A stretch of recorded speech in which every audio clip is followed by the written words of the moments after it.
You are about to enter the fantasy football show. Please stand by like a boss. Estás entrado al fantasía fútbol novelas. Espera con el patrón.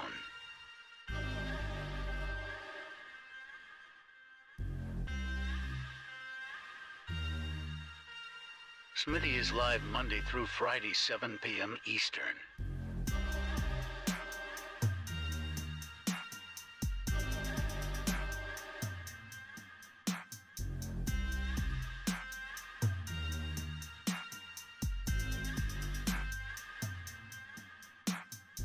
Get on-demand one-on-one text advice with Smitty at thefantasyfootballshow.com.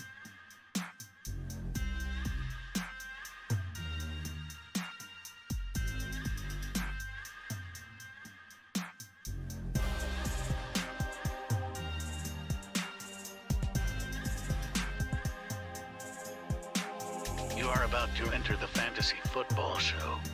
Please stand by like a boss.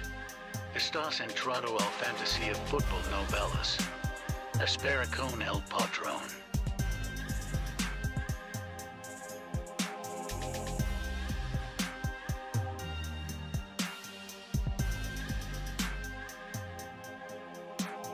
Get on-demand one-on-one text advice with Smitty at thefantasyfootballshow.com.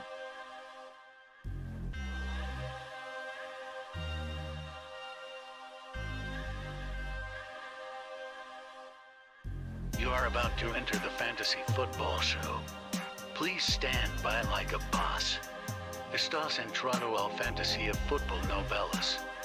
Espera con el patrón.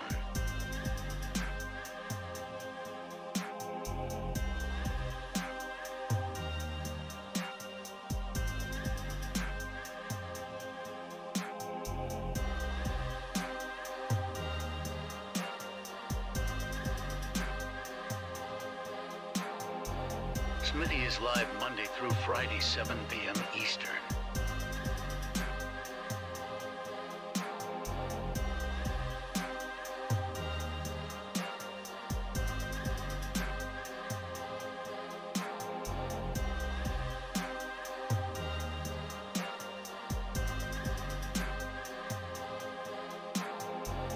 You are about to enter the fantasy football show.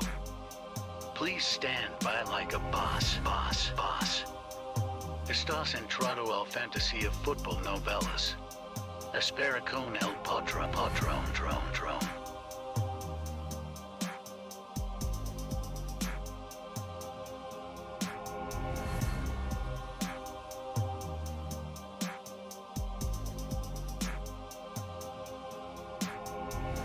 You are about to enter the fantasy football show. Please stand by like a boss. Live from the fantasyfootballshow.com studios. It's the Fantasy Football Show. Live! Monday through Friday, 7 p.m. Eastern. What is going on, good people? Welcome to the Fantasy Football Show. I'm your man, Smitty, and we're going to do it live, as we do it every Monday through Friday, 7 p.m. Eastern. We usually go. It's scheduled for an hour every day. We've been going 2 hours pretty much every day.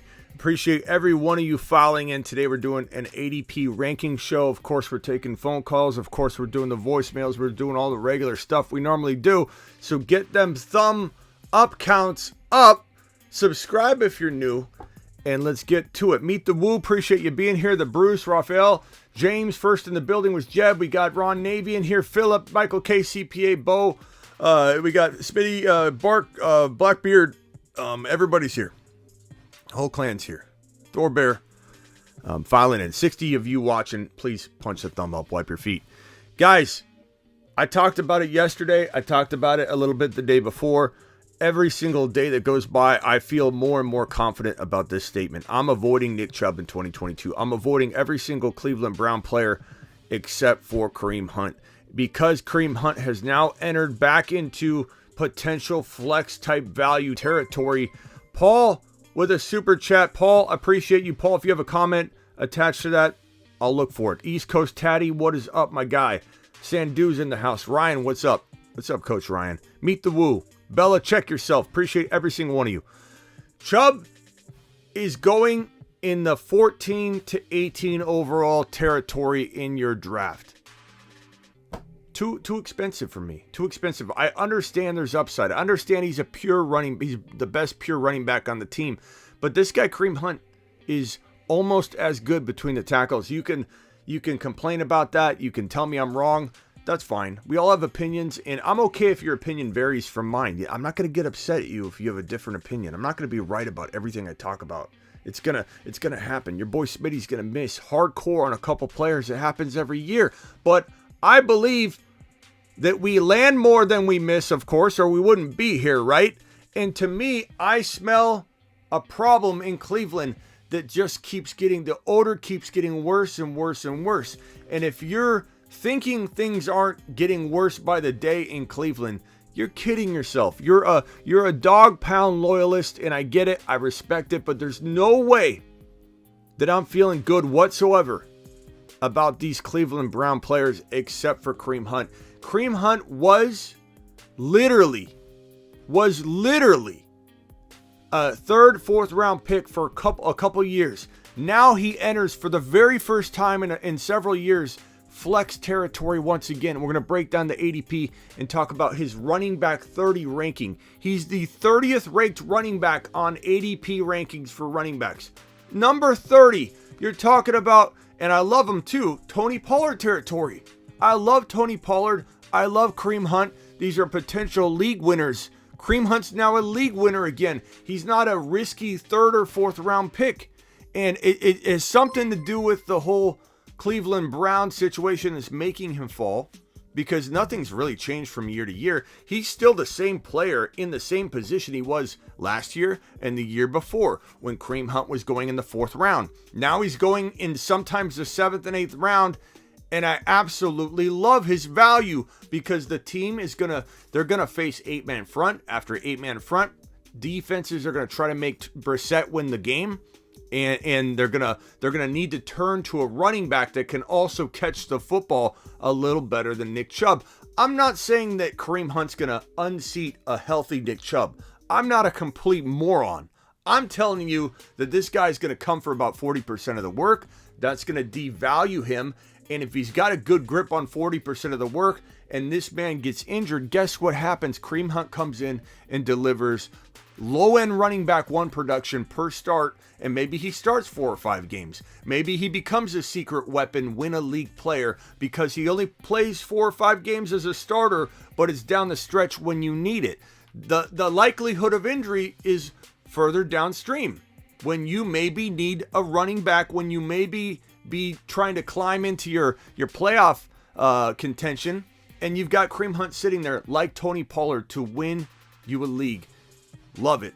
Flex value, running back 3 all day long. The only Cleveland Brown I'm going near. He's an absolute steal at running back 30. I'm avoiding Nick Chubb at all costs in 2022 because you will not get Nick Chubb in the third round. That's where I might entertain the idea of taking Nick Chubb again. And you might say, Smitty, Nick Chubb's not falling into round 3. Are you a moron? I know. By design, I'm telling you. Unless Nick Chubb falls into an unlikely third round value, I'm going to pass.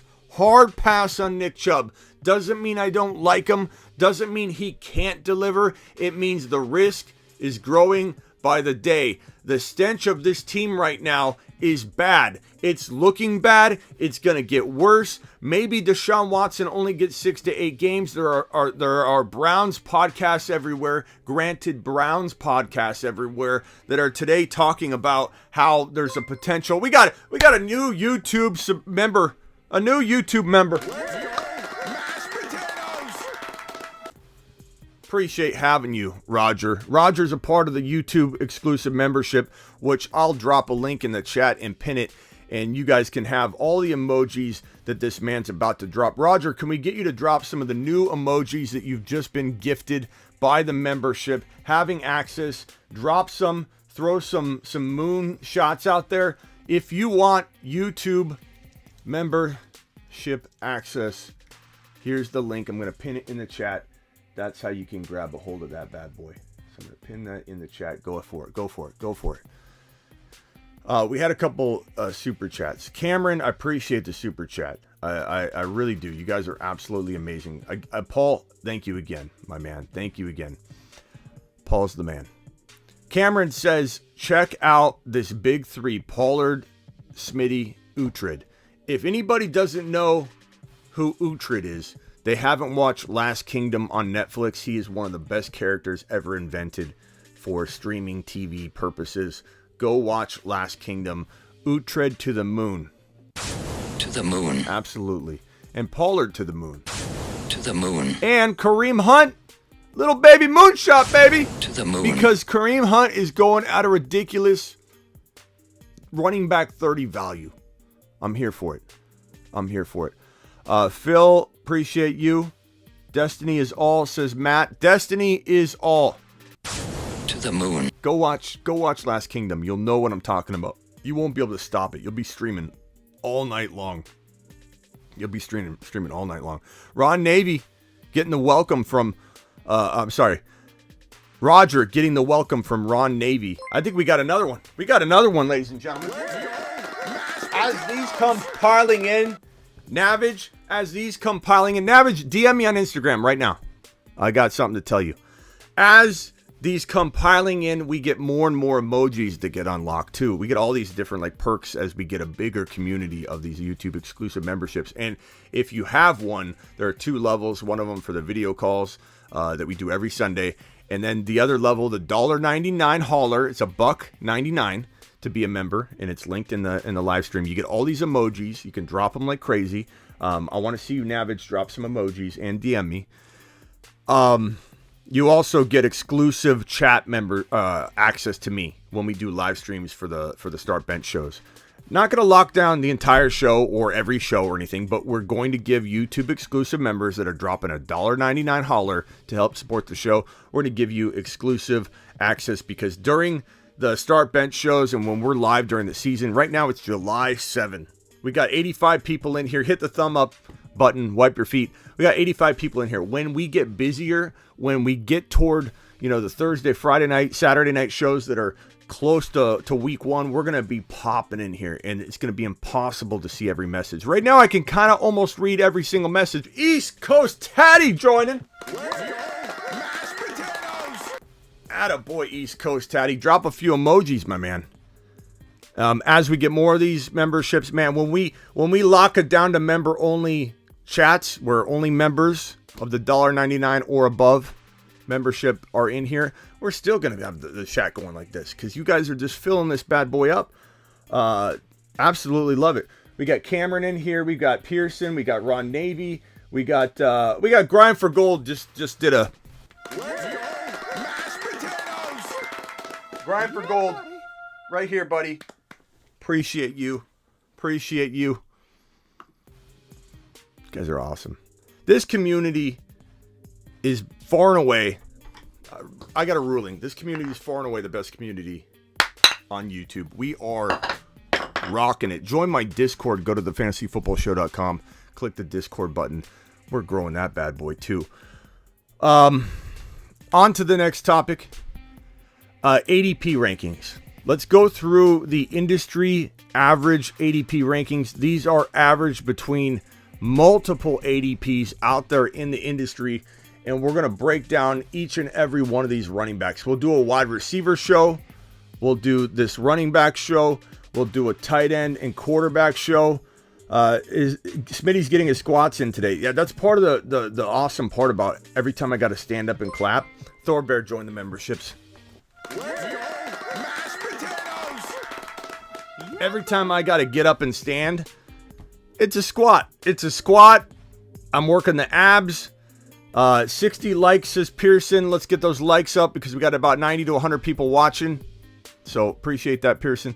Let's get to these ADP rankings as the memberships roll in. JT is not the number one, says the number one fantasy football expert. I love when people claim, like, no offense, pal. Don't get upset at me. I love when people claim they're the best, especially when you go to their Instagram and they have like 24 followers and they're like, number one. analyst on Instagram for rankings. I just started. I love the confidence, though. JT's not number one. Not a good start to the new profession, bro. JT's not number one? Who's number one, broski? Tell me. Call into the phone line. Call into the show. Dial 602 NFL. Dom. Okay, I think he's kidding. I would love to know if anybody doesn't think JT's number one. Okay, so let's go over these ADP rankings. These are running backs. Call Saul. These are running backs. Fine with this ranking. We're good with that, okay? We're good with that. Eckler. We're fine with that ranking. We're going to go ahead and put that right there. Chucky. Chucky became a YouTube member. Chucky is an OG on top of it. Chucky gets a moonshot as well because Chucky's an OG. Absolute OG on the channel. I think Chucky was there when I was born. When I was born, Chucky was there rooting me on. Eckler. MJ. Man, I'm getting some squats. I'm getting some squats in today. Where were we at? Here we go. I'm even getting out of breath. I'm so out of shape. It's like I'm getting up over and over. Where are we at? Okay. McCaffrey. I don't like this ranking. I'm going to go ahead and say no thank you on the McCaffrey ranking. I'm not saying he can't earn it. I'm not saying he's going to completely bust on everybody. I'm just saying I don't like him number 3. I think Naji needs to be number 3. Zach Linton. Uncle Piff joining the memberships. To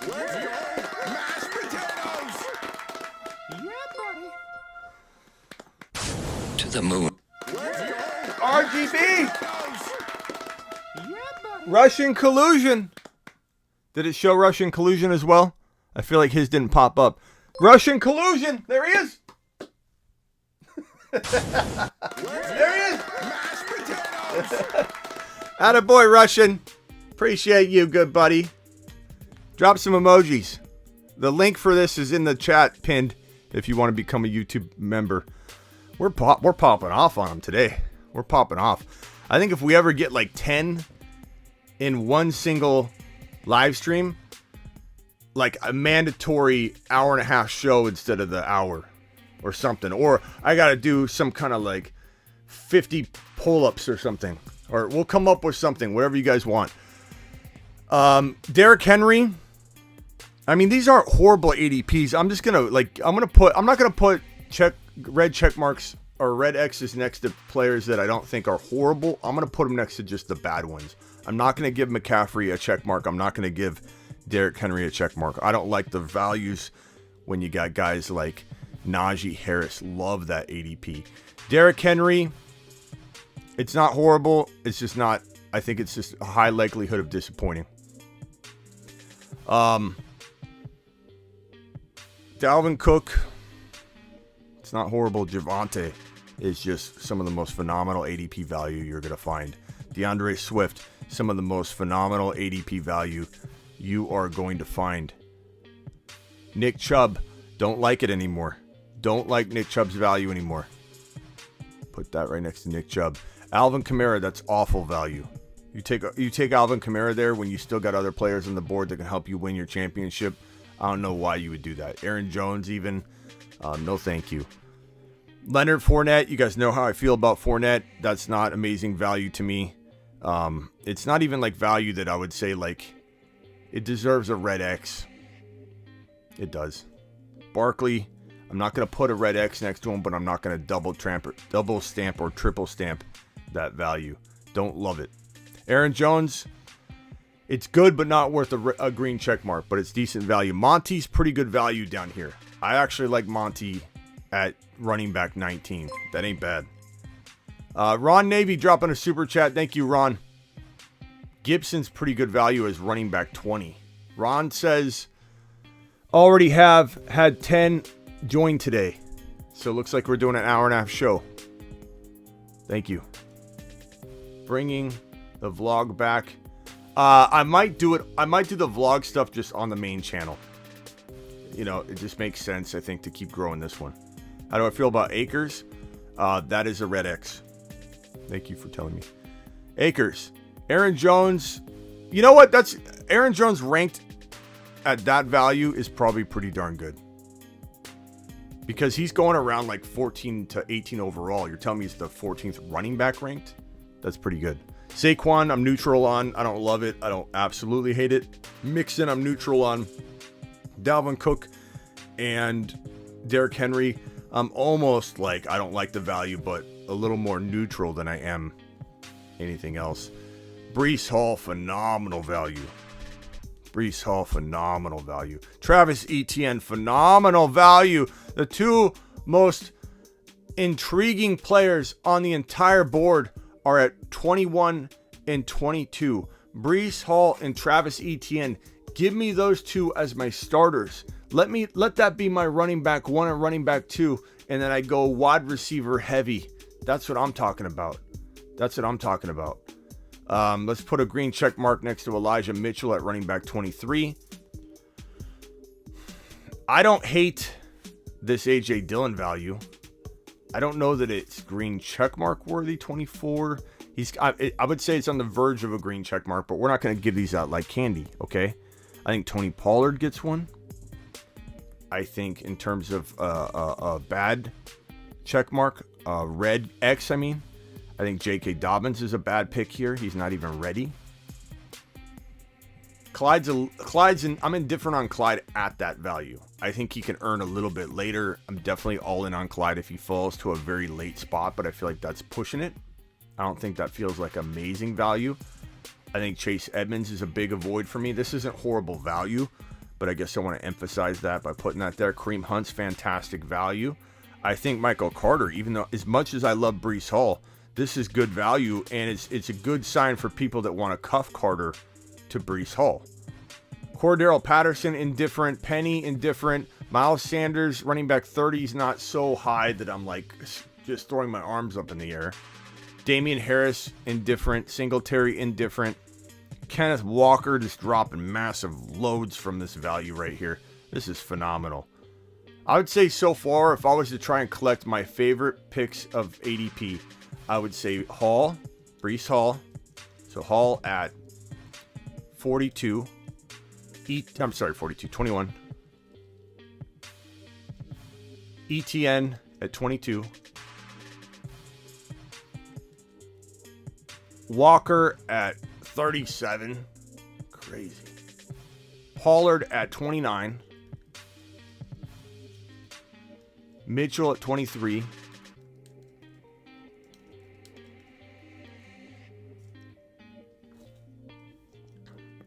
That's so far. My top values, my value board, if you will. The guys I think are absolute steals. ADP running back steals so far. Put that title right there. ADP running back steals so far. Hall 21 for running backs. ENT.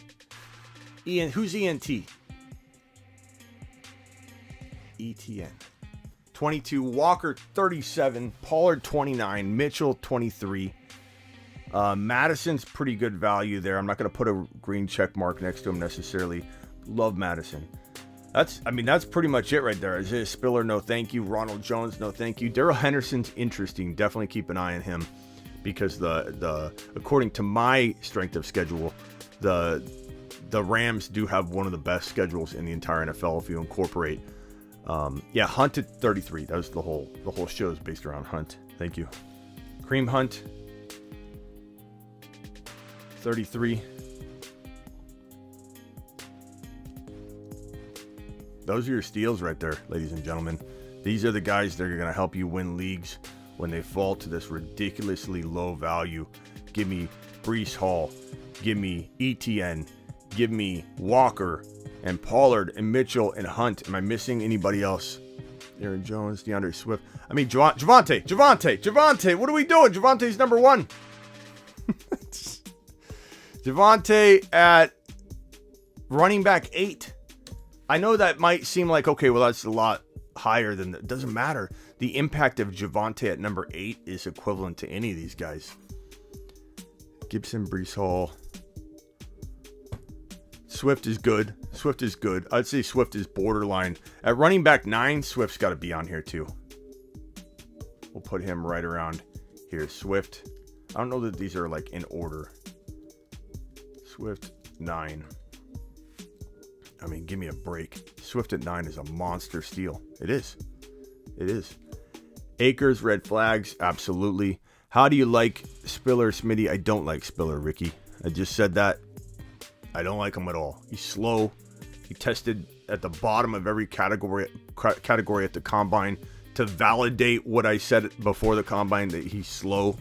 He's in a good situation. You're right, Fantasy Dog. We will keep him under the radar. Umberger.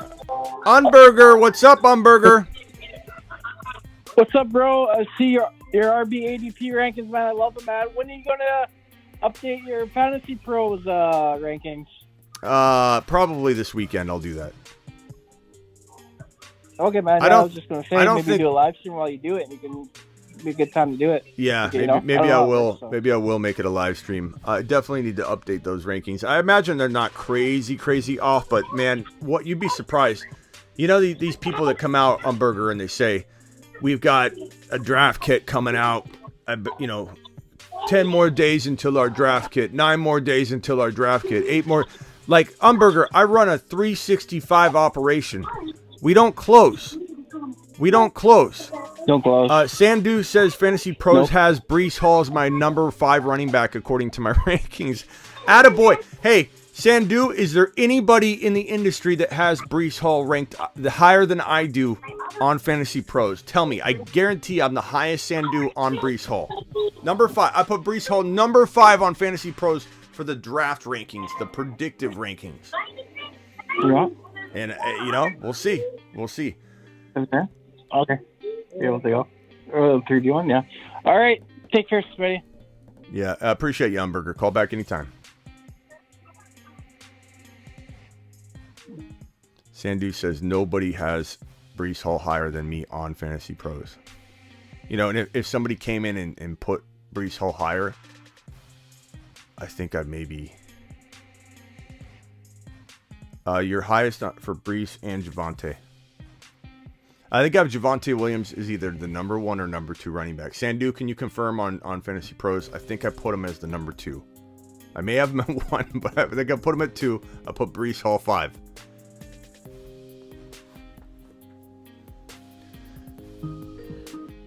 You're live on the Fantasy Football Show. Who am I talking to? What up, man? It's Overcome. Overcome? Yes, sir. Overcome, what's up, buddy? I got to save you in here so that I know when you're calling. Overcome. Yeah, dude. I got you entered here. What can I help you with? My buddy told me today that J.D. McKissic's getting paid more than Gibson.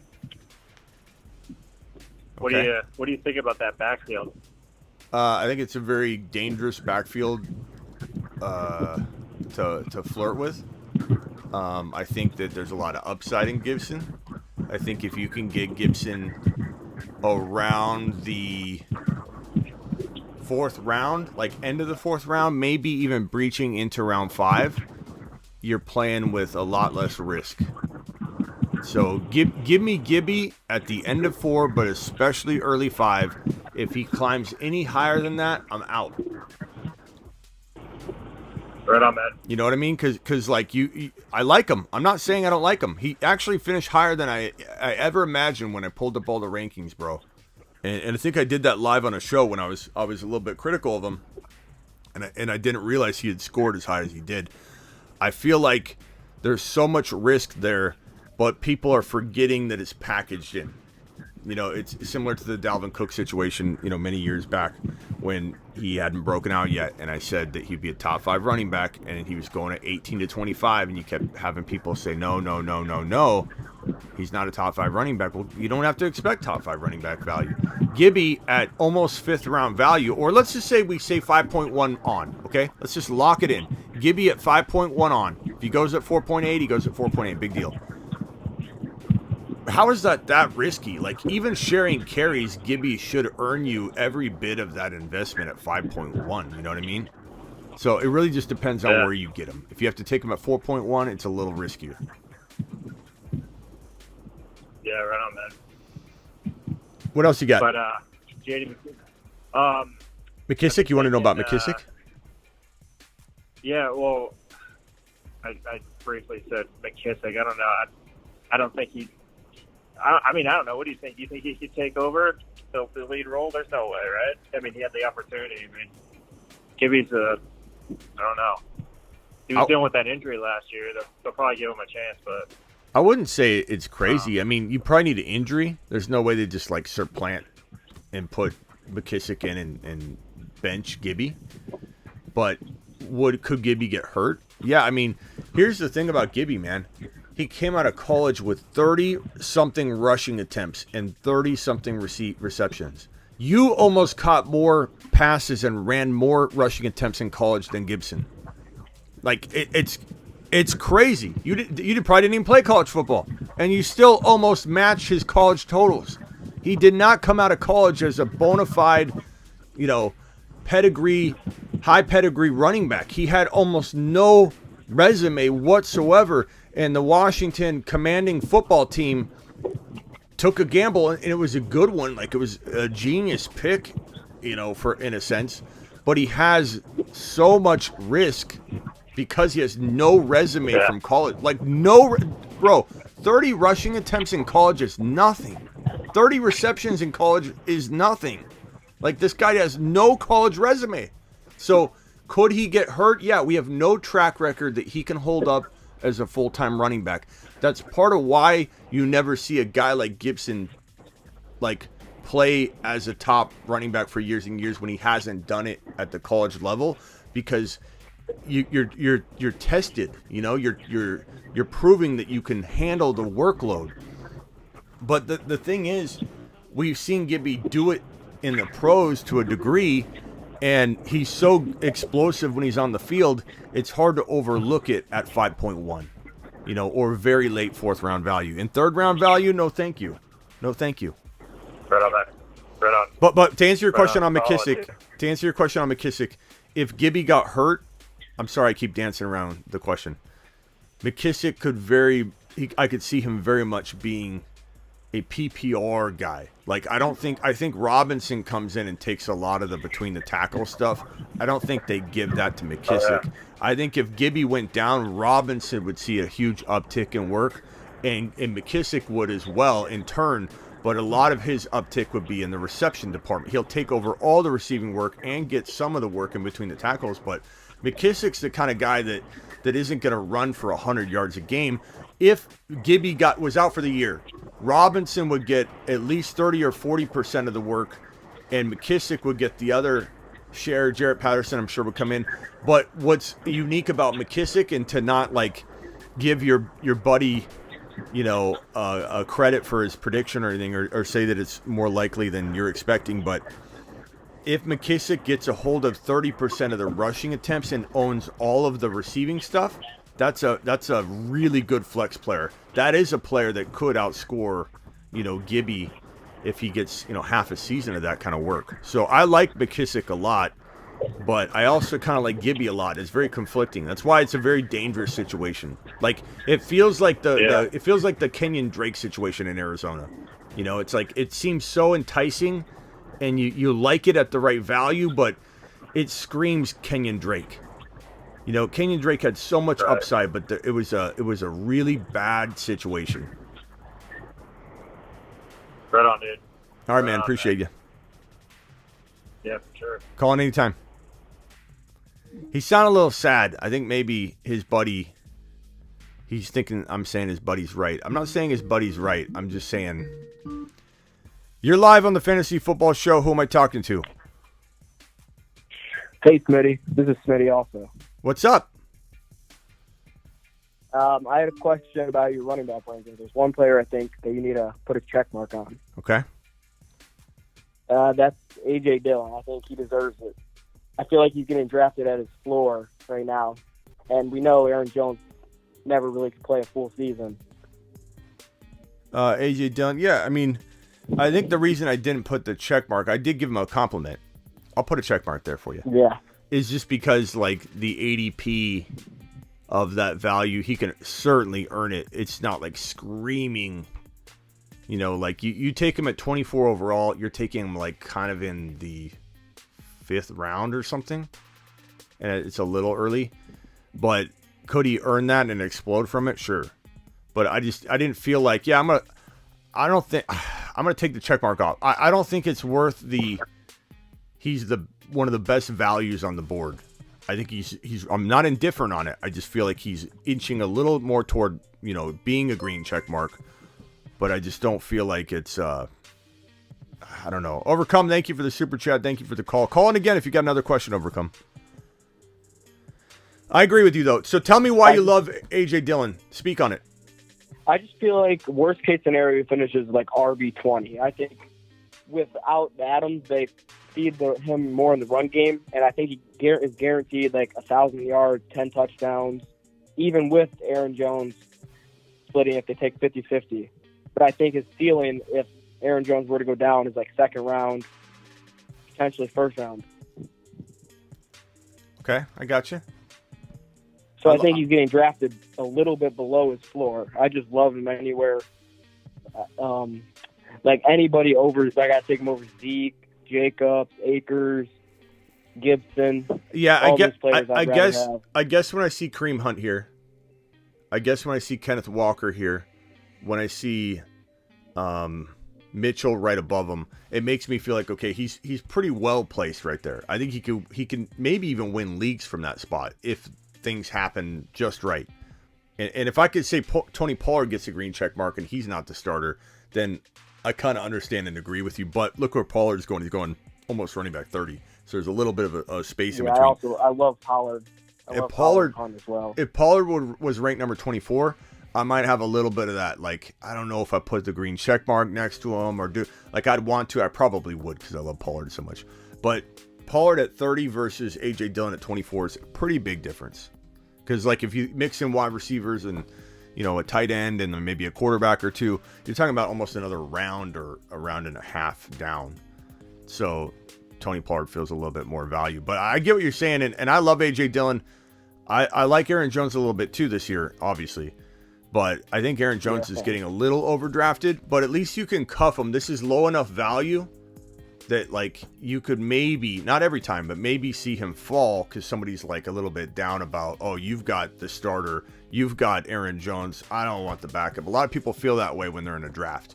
So if he fell to where Pollard is, I'm taking A.J. Dillon over Miles Sanders every single time. I'm taking A.J. Dillon over Rashad Penny at 31 every single time, over Cordero Patterson at 32. They're moving him back to wide receiver. Tyler Allgeier's season is here, baby. Tyler Allgeier. Love Tyler Allgeier. Yep. So I also, the ESPN league, you could get Dillon in the 7th, 8th. I love the drafting on ESPN. Yeah. Guys, I think that's value. Tyler Value Allgeier. there.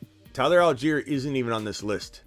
So we're going to put him on this list. I'm going to move all this up and put Tyler Allgeier on here. He is a must own for every single one of you. Every single one of the 132 of you watching right now. You must draft Tyler Allgeier. Let's see here. What will we get? I guess he's like running back. Let me look and see if I can get the exact running back ranking. But he's so low, man. Let's see. Allgeier. I don't even think he's ranking. Allgeier. He's not even ranking, bro. In the top 104? There's no way. Tyler. Oh, there he is. Sorry, he's 57. Okay. So 57. That's really good value, though. He's number 57 for running backs. That was in the top 100. He wasn't ranking, I think. I switched it over to running back. There it is, 57. That is win a league material right there. Tyler Allgeier is the starter in Atlanta, in my opinion, if it doesn't happen in week 1, which I do think it will happen eventually, they're moving Cordero over to wide receiver. Kenneth Walker wins leagues at 37 for running backs. James Robinson's a complete avoid. Why didn't I put a check mark next to him? Let's throw a check mark next to James Robinson. Don't even go near James Robinson. That's bad. J.K. Dobbins is an avoid at 25. Ronald Jones, there's some hype about him today and yesterday that he's looking sensational. I don't buy into it, man. This is a complex KC system. If Clyde got hurt, I do believe the door would potentially be open for him, but we'll see. What else you got, man? That's about it. I was about to ask Ronald Jones and them talking about it. Do you think that backfield just becomes a complete committee with 3 of them? Rojo, I'd probably say like it could. I'm definitely able to be honest and objective, and I could say that there's definitely hype growing on him. And if you're a Rojo believer, that's good, because they're talking about him. But I feel like it's such a people don't realize how complex the KC system is. Damian Williams literally that year he had that very good playoff run, and people started drafting him really high the next year. You remember that in the Super Bowl? He was like amazing. And coming out of that first real legit year, he said he didn't know the playbook. He didn't understand it. It was so complicated. They'd be like, blue 42, hatchback 7. Mahomes 6 on 3, and he literally be like, hey, Damian Williams, run 5 yards, turn around. Like, they would literally tell Damian Williams what to do. He didn't understand the playbook. So it's very complicated there. There's a lot of moving parts too. Like, when you think about it from Andy Reid's perspective, and all these reports, like where's this report coming from, by the way? This one on Rojo today. Let me pull it up. No. It's probably The Athletic. Everything that is complete rumor based or just total speculation. I'm not saying I don't speculate. I speculate all the time. It is The Athletic. I speculate all the time. Okay? It's not nothing wrong with that. I'm a speculation type of person. I do it all the time on my show. But let's read this real quick. And this is going to drive a lot of ADP value. So The Athletic is reporting this writer considers Ronald Jones a legit candidate to earn the Chiefs starting job over Clyde Edwards-Helaire. This is a opinion. This is like if I just came out and said it. There's no difference between him and me coming out and saying, if NBC Sports were to quote me and say, hey, on Smitty's show today, he said he thinks Clyde Edwards-Helaire is likely the starter in Kansas City. That's it. That's the same thing. The guy's giving his opinion, just like I give my opinion every day. The only difference is NBC Sports is dumbly not quoting me every day and saying what I think. They're saying what this guy thinks. So, like, that drives ADP. I love it. It's one guy saying it. And Clyde, think about this from Andy Reid's perspective, okay? Think about it from Andy Reid's perspective. How many moving parts do you have over there right now? So many. You have a wide receiver room that's chaotic. It's chaos over there. Do you think Andy Reid and Mahomes want to mix in a running back that's still learning the system and pass protection over a guy that's now a veteran in the system, knows how to pass block for Mahomes specifically, knows how to, like, they want consistency amongst all this chaos. Like, use your brain, people. Like, if Clyde's healthy, they want him in there. He knows what to do. He also had that gallbladder situation or whatever it was. He played at 160 to 65 pounds, bro. This guy's a 200 to 205 pound running back, 210 pound running back at times. He played at 160 last year. No one knew. He played at 160 pounds because of that gallbladder thing. The guy's had a bad hand dealt to him last year, and I feel really, really, really, bad for him, and I hope that he absolutely explodes and proves everybody wrong. Because you know what people are saying about Clyde?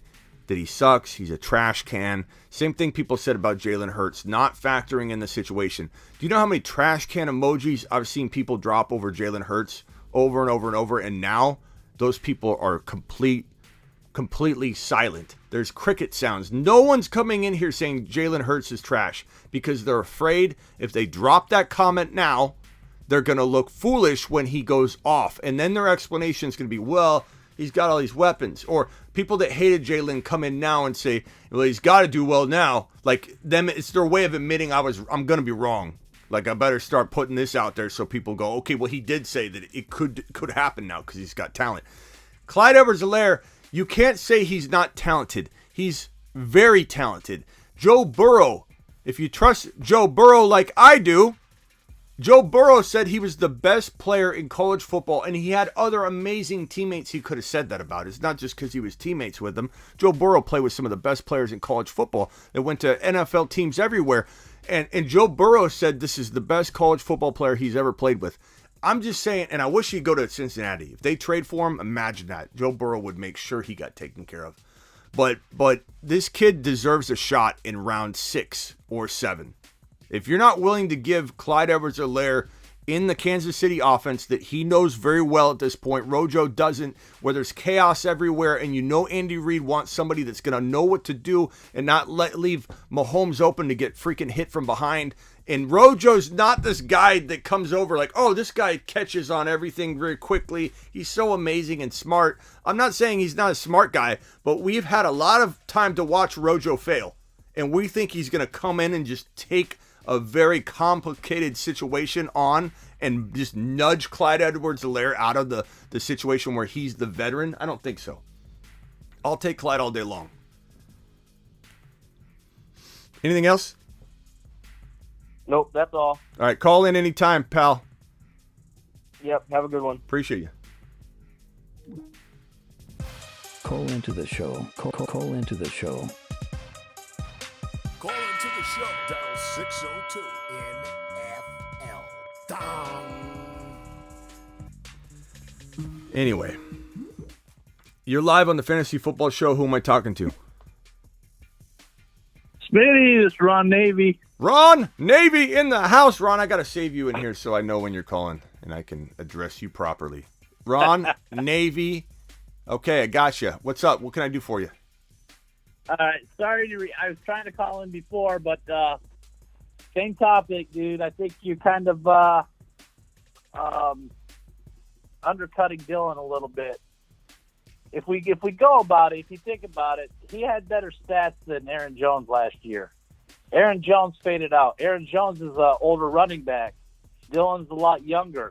So if you pass on Aaron Jones and where he's going in ADP and pick up Dillon, who's just as good and has more upside, you can get a higher tier wide receiver or whatever position up where you would pick Jones at and pick up Dillon later, and you get better value. And plus, Dillon had better stats than Pollard. So I think he deserves a green check mark. I mean, I'm not a big Green Bay fan or nothing, but I think Dillon deserves his due. What do you think? I'm just advocating. Let's do it. Let's give him back his check mark. I'm sorry I took it away. I guess my point with this was to say, like, if you incorporate this into, like, if we put this back into, let me go over to Fantasy Pros and put it back into all format, not just running backs. So overall, this running back ranking for Dillon would place him at about 50. And when you consider who's around that area, it's borderline. And like I said, I mean, I think I made it clear by saying I think he's borderline green check mark. And I agree with you, and I'll put it up because I understand he could win a league if he gets in there. But that is right where you're drafting Burrow. That's right where, Mike Williams is, Eli Mitchell. So it's close, like Dalton Schultz. Those are all guys that I could see drafting Dillon right around, and that makes sense to me, and I think he can win a league there. I felt like these guys right here are just flat out, like, obvious win a league players, whereas Dillon, given that Pollard's ranked 30 and Dillon's ranked 24, it's just, if he had Pollard's ranking, I would say green check mark all day. But I'm okay with it. We'll put it up. That's still and I understand what you're saying. The 5th or 6th round. And if you pass, let's say you pick up like a Chase in the 1st round, and then you come around and you pick up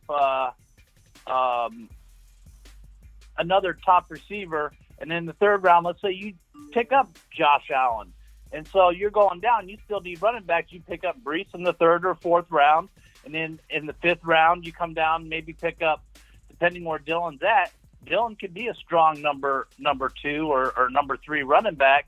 I mean, and Aaron Jones at the end of the year, he always seems to slide off the table. And bro, I love him. I'm not discrediting AJ Dillon at all, and we'll give him the green check mark. He's got it. But I just think that it could. It's like you're taking him as if he's already for sure getting a lot of that work and opportunity as the 24th overall running back. But that's okay because he's going to share carries and still get volume. So I think he could easily earn that value. He could earn that. He could get 10 touchdowns. So it's fine. I'm fine with it. Yeah, he had 5 touchdowns last year in running the ball, and Jones had 6. Jones had 6 receiving, but he had 4 in receiving. Yeah, and they both had 300 some yards in receiving. It's just he doesn't. And actually, Dillon had more rushing. Yeah, he just doesn't stand out like a sore thumb at 24. Is kind of my point. But I'm okay with it. No, that's what makes him a perfect sleeper. I think he could win a league. No, I mean, I think that's what makes him. I know, but what I'm saying is he doesn't stand out like a sore thumb, like in terms of this ranking being so crazy off. Like, oh my God, this guy's gonna like. He's definitely there. He needs an injury for sure to, I think, really like explode from this value. But if he gets in there, and let's say Aaron Jones is healthy for the majority of the year, and he still gets like 8 to 10 touchdowns, doesn't get 1,000 yards, but like just gets used. That's borderline earning that value. So I like that. Whereas Tony Pollard, I feel like just 5 spots or so down is just a little bit more of like where I would like to have Dillon. That's all I'm saying. I would just like to have Dillon where you're getting Pollard. That's all I'm saying. They're going to probably run a lot of dual backs this year since Adams is no longer there, and they got Lazard who's really the guy, and they got some rookies that we don't know about the rookies, so they're probably going to run a lot of dual running back formations. You just need an injury though. You just need an injury. So I get it. I'm on board with it. I'm not going to tell you to take a lap. But it's situational too. Yeah. It depends on how you're creating your team and how your draft is flowing, and it all's about the flow. So if you can get them in the right spot in that area, 5th or 6th round, maybe even he falls to 7th round because a lot of people aren't on top of him right now. Especially like in best ball and stuff like that. He's sliding down a little bit. So I think it's situational, but I think he deserves the green. But what else you got? I'd call in and back up the man who called earlier. Okay. Appreciate you, man. That's about it, bro. I'm going to go and listen to All right, call back if you got another one. Later. Ron Navy. Andrew says Ron Navy shots fired at Aaron Jones. Andrew's not having it. You're live on the Fantasy Football Show. Shots fired at Aaron Jones. What's up, man? Andrew's not having it. You're live on the Fantasy Football Show. Oh, sorry. Let me put it. Okay. Yeah, turn down. What's up, Smitty? What's up, Smitty? What's up? Who's this? This is Jaron. Darren? Yeah. Jaron or Darren? All right. Is that Pam Jaron with the J. Is that Pam or Pan? Pan or Pam? Jaron with the J. Jaron with the D or Jaron with the J? Do you know what I'm talking about? Do you know what movie I'm referencing? Yeah. No, I don't. But you don't. Yeah. Step Brothers. Pam or Pan? Okay. Are you saying Pan or Pan? I love Will Ferrell, though. Dude's doing an interview. In the interview, lady's like, Pam. He's like, Pan? She goes, Pam. He's like, Pan. Pan, I got a Pan. She's like, Pam. All right, what do you got? Okay, yeah, I just have a question. Okay, so kind of like which kind of combo do you like first and second round? One of the combos I really like is like a Swift Diggs. But what do you think about, like, let's say you get Jefferson and Saquon, and how do you feel about Saquon this year? I'm kind of back in on Saquon. Which kind of duo you like more, you think? Well, I do know, Darren, you haven't been watching a lot of the shows lately, So you've got caught. You're caught there. Only because I'm not super high on Barkley, but doesn't mean that I'm right. Okay, so if you like Barkley, by all means go Barkley. But you just mentioned Jefferson and Barkley, and to me that's telling me, because Jefferson's going to have a mid first round selection, that you would take Barkley at 2.4, 2.5, 2.6. I would, Smitty, approve your Barkley selection at 3.5, 3.6, 3.4 maybe. And it's not to say that he can't earn second round value. It's all about those percentage chances. And I think that you're running the risk of disappointment more than you need to by drafting him as your second drafted player. But doesn't mean I'm not going to be wrong, bro. Like, he's definitely a talent. It's just we haven't seen it for 2 years. You know, so like the same thing with Christian McCaffrey. We haven't seen it for 2 years. I'm not telling anybody to avoid them like the plague, but I am telling you to avoid them at their old value. And I know Barkley seems like a discount from his old value because he was like number 1, number 2, number 3 overall player. Yeah. But when you're talking about getting a Deebo Samuel or getting, you know, a plethora of players that fall right at that second round territory, I just don't know that it makes sense for me, and that's just me. And there's a, like, if you ask me to predict a percentage chance that Barkley returns with ease your second round value, it's like 20%. You know, there's a shot it happens. I won't be overly shocked if Barkley comes out and produces top 15 overall fantasy football numbers all year long. I'm giving you a 20% chance, but I don't like 20% when you have guys that feel more like 75%. 80%, 60%, you know what I'm saying? So I'm going to say give me a different combination. Like if Javonte fell there and you took Barkley over Javonte, I would be telling you to take laps until the end of time. If Swift fell for any reason, he usually goes in round 1 now.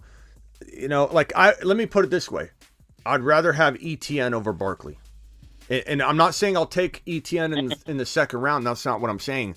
I'm just saying give me the wide receiver like Deebo, and then give me ETN in the third round. Give me ETN at 3.5 or 3.7 over Barkley at 3.5 or 3.7. Doesn't mean I'm right. Doesn't mean you're crazy. It's just how I value it, and we're all different.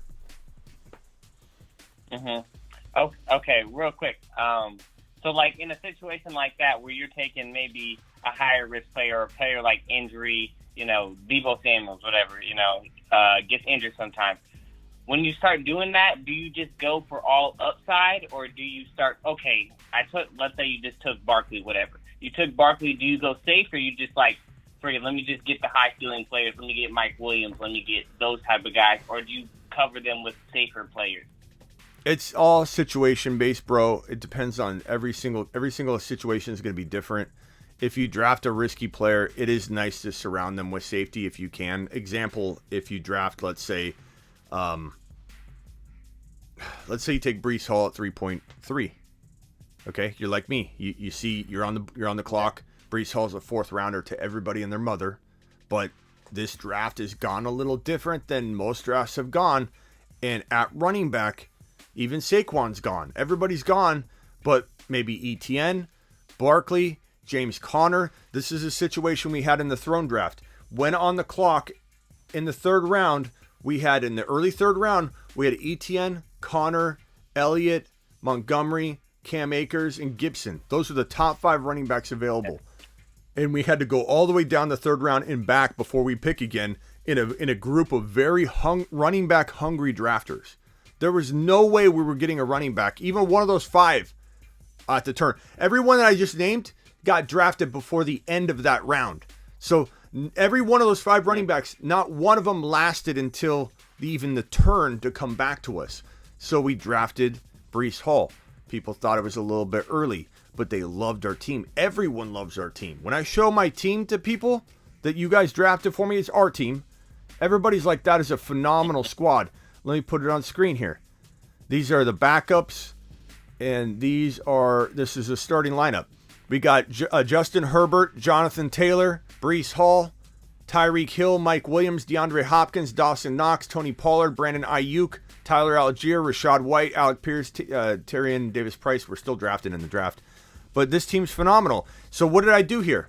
I drafted a very safe Jonathan Taylor. I think, Tyreek Hill I have concerns about, but he's kind of safe at 2.12. Like, you're packaging in a lot of the risk that we're worried about at 2.12. One could have argued early on in the offseason that Tyreek Hill was still like 14 overall, right? So getting Tyreek Hill at 24, I feel like is a pretty safe move. So I think we wrap Breece Hall on a bunch of safety. We got Justin Herbert, Jonathan Taylor, Breece Hall, Tyreek Hill, Mike Williams. A lot of safety there. So yes, to answer your question, I think some of my draft picks are contingent on what I'm doing, but I don't like drafting like Akers and Barkley together, Mike Thomas and CMC, or drafting CMC and Cam Akers, like just compiling a whole bunch of risk together. Like, you want to take a gamble or a chance on one of those guys, I'm okay with that, but I think it does really present a problem for you when you start loading your team up with a bunch of guys that are underdogs to you that have a whole lot to prove. That in my opinion, you don't give them the ranking from the olden days or even close to it when they come to the table with 2 years of not delivering. Mike Thomas, 2 years of not delivering. Barkley, 2 years of not delivering. Yeah. Christian McCaffrey, 2 years of not delivering. And you're going to give them these, you give McCaffrey top 1 to 5 value. You give Mike Thomas a wide receiver 2 value. No, thank you. Mm-hmm. And like for our team, like Tyreek Hill, I'm not super high on him, but I don't understand why he can't be a PPR guy. I think them, he's just going to run deep like they paid $30 million for a guy. I think he has the capability. He can route run. He can create after the catch. I think he could work well still with Tua. I know the upside, he's not going to throw for 350, but I think he can be a PPR guy. What do you think about that? Thank you, Ron, for the super chat. Yeah, do I think that he can, first of all, Waddle caught a lot of balls last year. So, I know Tua can feed these guys receptions. He can throw very short throws. Everyone kept saying his accuracy was, his percentage was higher than Patrick Mahomes. Was it really that crazy for Tyreek Hill to say he's a more accurate quarterback? Mahomes threw a whole bunch more, and Tua threw a lot of, short dump-off passes and such. So that's already packaged into where overload of receptions is a possibility for both these wide receivers. Not to mention Miami Mike, the head coach of the Miami Dolphins, Mike McDaniel, coming over from the Niners, is one of the main architects behind, thanks again, Ron, one of the main architects behind Deebo Samuel's wide back role. So we know for a fact that Mike McDaniel, who's aggressive as can be, bro. Mike McDaniel comes in and just shakes things up, trading left and right, bringing in more running backs, get Tyreek Hill, wanted maybe Tom Brady still. That didn't happen. There's a lot of things moving around. Aggressiveness. I love the aggressiveness of Mike McDaniel. So to think he won't come over and be aggressive with how he uses Tyreek Hill, that would be a gross understatement or a miscalculation. Because he's going to come in and say, let's run Tyreek Hill 200, 300 yards like Deebo. You don't have to run him up the gut. Then you get Fantasy Karens and Bob that comes in and says, Smitty, Tyreek Hill's not big enough to be a running back. That is when someone does not understand what wide back means. Wide back is a wide receiver out wide that's getting the football on end arounds, jet sweeps, running past he's not going up the A gap and the B gap. That was a running back. The Niners put Deebo in a wide back role. Then when the running backs got hurt, they put him back behind the quarterback, taking handoffs and running up the A gap. That's completely different. That's running back. No one wants Deebo running the football up the gut. Nobody. McDaniel's wide back role was designed for a wide receiver to take control of the football because why? Why? Because the quarterback isn't as good as, let's say, a Mahomes that you trust to deliver the football all around the field. Jimmy G was limited. Let's take the ball out of Jimmy G's hand. Here, let me give it at the line of scrimmage to the playmaker. Tyreek Hill, you can do more of it with the ball than I can. Here you go. Now Tyreek Hill gets to decide what he's going to do at the line of scrimmage. That's how I view this Tua situation. Very, very much similar to the Jimmy G situation. Game manager, not anything more than a game manager. And I believe the starting quarterback in Miami in 2023 is currently not on the roster. McDaniel is a smart guy. I think he's doing a lot of good things. I think he wants to give Tua a chance. He can only make so many moves. But if Tua is not the legit real deal, which I believe he's not, I think McDaniel's going to have a real quick reaction to it and not waste any time. So Tyreek Hill should thrive to a degree. A lot of his work that can be cut down. I don't think he's going to be number 8 overall worthy, which is what he was in KC. He's going at 24 overall for a reason right now. I think he could easily earn that. He could earn probably mid-second round value pretty easily, and he can make up for some of the downtick in numbers with some running attempts that he wouldn't have got in KC.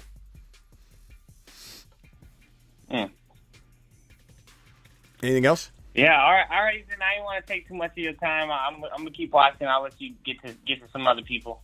Thanks, appreciate it. All right, Darren, appreciate you. That's a good call. Good call, Darren. Kilpatrick, thank you, Kilpatrick, and I love that you're in the forum doing good things over there, tearing it up. How do you like the forum so far, bro? It's absolutely phenomenal. Can you talk about the 49ers? I love Trey Lance, Kittle, Debo, and Ayuk this year. I drafted Kittle and Debo in one league. What are your thoughts? You're live on the Fantasy Football Show. What can I do for you? Who am I talking to? Hey, Smitty. My name's Ben. Seth, what's up, Seth? No, Ben. What is it? B-E-N, Ben. Ben, that time I legit couldn't hear it. I was joking with the other guy, but Ben, okay, got you, Ben. What can I do for you, Ben? I got one running back question for you. Who do you like more this season, David Montgomery, Breece Hall, or Travis Etienne? I'm having a hard time deciding which one's better in my mock drafts. Yeah, so Montgomery I like. This is no disrespect to him, but he's not even in this conversation for me. He's another round down, like top of the 4th round for me. I'm not taking Monty as my third drafted player. I don't feel good about him being number 3 on my roster. ETN, amazing 4th round pick. You get ETN in the 4th round because of this garbage James Robinson reports out right now that talk about James Robinson's a 3-down back, but he won't be ready for for camp. So this is those beat writers. Hey, or order of questioning. Hey, coach, is James Robinson really a 3-down back? Yeah, he's a 3-down back. He's not our starting running back, but he's a 3-down back. Maybe we want to trade him later. Yeah, he's a 3-down back. There's so many things going on in a coach's head. That's why coach speak is coach speak. Someone asked a question about 3-down backs, and they talk about, yeah, James Robinson is a 3-down back. And he is. He was. But the guy's coming back from a torn Achilles tendon. ETN season is upon us. ETN is headed straight for the moon. We all know it. He's actually there. To the moon. He's there on the moon. He's right there. You could see him. If you zoom in, there's a little dot. Maybe we need to put our players on the moon here. Like maybe we need to put ETN's head on there. Let's see if I can put ETN on the moon right now. Hold on one second. Bear with me. Yeah. I don't have a graphic here. Anyway, we'll take care of that. I'll handle that. That's on me. I should have had that prepared. ETN is a 3.5 to 4.5 steal. If James Robinson lowers ETN's value back into the 4th round because people are believing all these dumb reports that have no validity whatsoever, they have no understanding of what James Robinson's even going through right now. That Achilles tendon tear is so insane, bro. The Achilles tendon goes into the calf. This thing right here, it feels like a cord, and when you snap that thing, your foot is immobile. Like the explosion needed as a running back is different than every other position. You plant, you cut left, you cut right. While you're exploding left, you get hit from the side. It's like when you're driving in the passenger seat and you don't know, you put a blindfold on. You're bouncing all over the place. You're trying to brace yourself from 100 different avenues. Being a running back, that's how it feels. Whereas if you're any other position or you're a basketball player, it's comparably like when you're driving, your hands are on the wheel and you're absorbing all the shocks and everything. Think about that from like even a wide receiver perspective. You tear your Achilles, You're a wide receiver. Yeah, you get hit from time to time from the side unexpectedly, but you're in control of your lane and where you're going. There's one or two players trying to hit you at a time. When you're a running back, it's like putting a blindfold on and sitting in the passenger seat and bouncing all over left to right. Imagine the stress on that Achilles. There's no way he comes back and looks even remotely close. We got Smitty. I don't know if this is my son or what, but Smitty80 has become a YouTube exclusive member. Appreciate that. ETN to the moon, bro. So I know I've gone off on a huge tangent. ETN, if he costs me 3.5, I'm paying it gladly. I'm not worried about it. I don't think I'm overpaying. I think it's absolutely fantastic. Breece Hall, I'd pay 3.1 value if I had to. Don't tell anybody. This is between you and me. I'll take Breece Hall at 3.1 all day long if I have to. If I'm pushed to my limit, do I try and get him at 4.1? Of course, I'm not an idiot. Okay? I forget. I am an idiot. Who am I talking to? Ben. Ben, I'm not a moron. Yeah. Okay? I understand what time it is. It's Breece Hall time.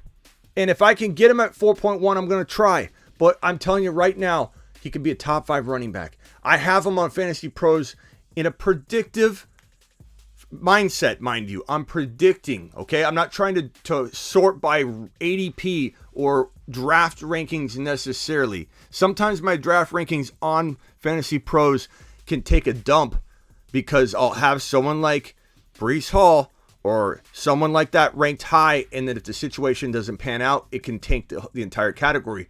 But then if I hit it, bro, you can finish 1, 2, or 3. And I'm not just trying to make a splash with it. I firmly believe Javonte Williams is a top 1 or 2 running back. I am the highest on Fantasy Pros for running back rankings on Javonte and Breece Hall. There's not an analyst that has either one of them higher than I do. I think one of them could be top 2. I think the other one could be top 5. And so Hall, ETN, and then another round down, I would say Montgomery. That's the answer. Gotcha. And what do you think the reason why Montgomery is not really a good pick? Is it maybe because of that terrible O-line, or is it like just because the Bears are just so shit? I think he's a good pick. I think it just depends on where. Like, do I like Monty? Monty's got a pretty decent schedule. I think they're going to lean on the run pretty hardcore. I don't think Fields is like going to open it up and just be so it's going to be balanced. They're going to want to run the ball. Nagy's not there, who was the demise of Monty in some ways. Maybe Monty explodes. Monty has good value. I don't want you to come away from this saying Smitty hates Monty, I'm not going to draft him, and then you're on the clock in the 4th round where I said I would draft Monty, and you're like, I'm going to pass because I didn't get a good vibe from Smitty on Monty. I don't want to give off that kind of vibe. Let me put Monty on screen here so people know who we're talking about. I think Monty is a good value in round 4. But I just don't think he's in the ETN and Breece Hall category. It doesn't mean I don't like him. I think he could be a value. If you get him as your fourth drafted player in the 4th round, that's good. That could have some win a league potential, I think. Yeah. You know, it's just ETN in round 4 win a league potential. ETN at 3.7, still sneaky good win a league potential, to be honest with you. But it's a lot less. It's a little more risk, right? So ETN in round 4, Monty in round 4. You hit home runs from that. Breece Hall in round 4, he'd hit a home run with that. Ryan. Yeah. Dropping a Ryan is let's see. Ryan's a YouTube member for 22 months. Damn, Ryan. Holy crap. Appreciate that. Anything else, Ben? Yeah, actually I got one more question. Late round running backs, who's your favorite? Is it Allgeier or is it somebody else like Rashad White or I love both. I don't know, like Alexander Madison or I love all 3. Darrell Williamson, whoever. Yeah. I love all 3, bro. Yeah. But who would your favorite be though? Like the draft? Like would it be Allgeier because he has that James Robinson, Elijah Mitchell upside, or anybody else? Yeah. I'd say Allgeier is probably number 1. Rashad White kind of tied with him. I think Allgeier, because you get him so much later than White, that it has a little more appeal. I think Tony Pollard has a lot of that same vibe to him, and you're getting him. Tony Pollard is running back 30. That's pretty good. It's not as late. It's not as late, but I want to bring it up. Damian Pierce from Houston's got a lot of nice appeal. Tyler Allgeier, like we're talking about, is probably the most. Looking at a draft board right here. Alexander Madison, I love. Khalil Herbert's got good value. McKissick's got good value. I would say Hassan Haskins is kind of crafty. Batty's very crafty, like at the end of your draft. Zamir White's kind of crafty at the end of your draft. Ty Davis Price is crafty at the end of your draft. Yeah, overall, from every name I read, the one that gives me the tingly, warm feeling in my soul is Tyler Allgeier. Yeah, gotcha. So that kind of the same thing with me too, honestly. Yeah. So, that's nice awesome. Feeling. Well, thank you so much for answering my call. I'm a big fan. Hey, very, Ben. very much appreciate it. Ben, we're a big fan of you. So call back anytime. Thank you. Hey, fantasy football show over fantasy headliners any day. Any day. Way better than fantasy headliners. Way better. All right, later. Hey, Ben. You heard it from here. You heard it from Ben. You heard it from Ben. Ryan, appreciate you being here since subscriber 14. That's crazy, bro. 22 months. It showed on the screen. Anniversary. I gotta get to Kilpatrick's. You're live in the Fantasy Football Show. Who am I talking to? Oh, you're talking to the Bruce. The Bruce. Hey, the Bruce. Can we read these super chats real quick, and then you and I get to your question? Yeah, go ahead. You can help me answer. Ahead. You can help me answer them. Let me save your number in my. I'm gonna start saving everybody's number here so I can identify when you're calling, and I can see. I can prepare. This is the Bruce coming. So Kilpatrick wants to know. Kilpatrick, you're still there, right? Can you talk about the 49ers? I love Trey Lance. I love Kittle, Debo, Ayuk this year. The Bruce, I forget. I'm sorry I don't have a good memory with some of the little stuff like this, but you are high on Lance or not high on Lance? I feel like you're one or the other. Oh, I'm high on Lance. Okay, yeah. I'm high on Lance. I'm high on. I mean, Kilpatrick, I talk about it a ton, so I'll keep it short. I'll just say that Trey Lance is a top 5 to 7 quarterback in the making, in my opinion. Even if I'm wrong on that, he has the weaponry that nobody else really has that's in his situation, especially with the other quarterbacks that came out in his year. He's walking into Kittle, Ayuk, Debo, Mitchell, Ty Davis Price, Danny Gray. Unbelievable lineup. Top 5 to 7 defense. I think Trey Lance is going to explode, and everybody that's doubted him is going to look like an absolute fool because he could only get hurt. That is the only thing that can happen. There's no way this man that had 0 interceptions and 42 or 44 touchdowns in college, 14 rushing touchdowns, 0 INTs, innate instinct to tuck and run, not a gadget player, not a running quarterback only. He runs because he's a monster. He doesn't run because he needs to. He runs because it's fun. And this guy's going to score 8 to 10 touchdowns on the ground, run for 550 to 600 in his sleep without even trying. That's only to get away. And he runs and throws the football on the run as good as anybody that I've seen in a long time come out of college, if not for the last decade, in terms of coming out of college and being prepared to throw on the run, that he's going to actually make it so difficult for defenses to contain this offense because he's going to be rolling out. And as he's rolling out, you're not sure whether you can pursue him because if you fully commit to him, he's going to launch a 50, 60-yard bomb that doesn't go above the goalposts. It's going to be a dart. His cannon this man has, it's a cannon, bro.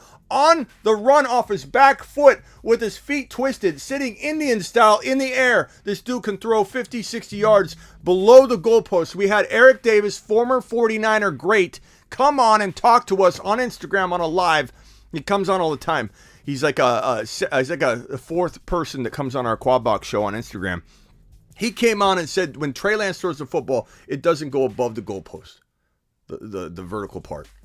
And that's how you know a quarterback has a cannon. As a defensive player, he said he'd lick his chops when a ball would go up high and you just had all this time in the world to get under it. Trey Lance can throw a missile below the goalposts. And when you have a defensive player like Eric Davis tell you that this guy's a huge difference maker, and under center, all the offensive line issues become a whole lot smaller because everybody on the defense backs up. You're rushing one less player, less stacked boxes. The running game's better. It all cascades and trickles together, and then before you know it, Trey Lance season is upon you, and you feel very, very shameful when you have stuff on record that says he's going to bust. Okay, so we got that question out of the way. The Bruce, did you want to add anything very short to what I just said?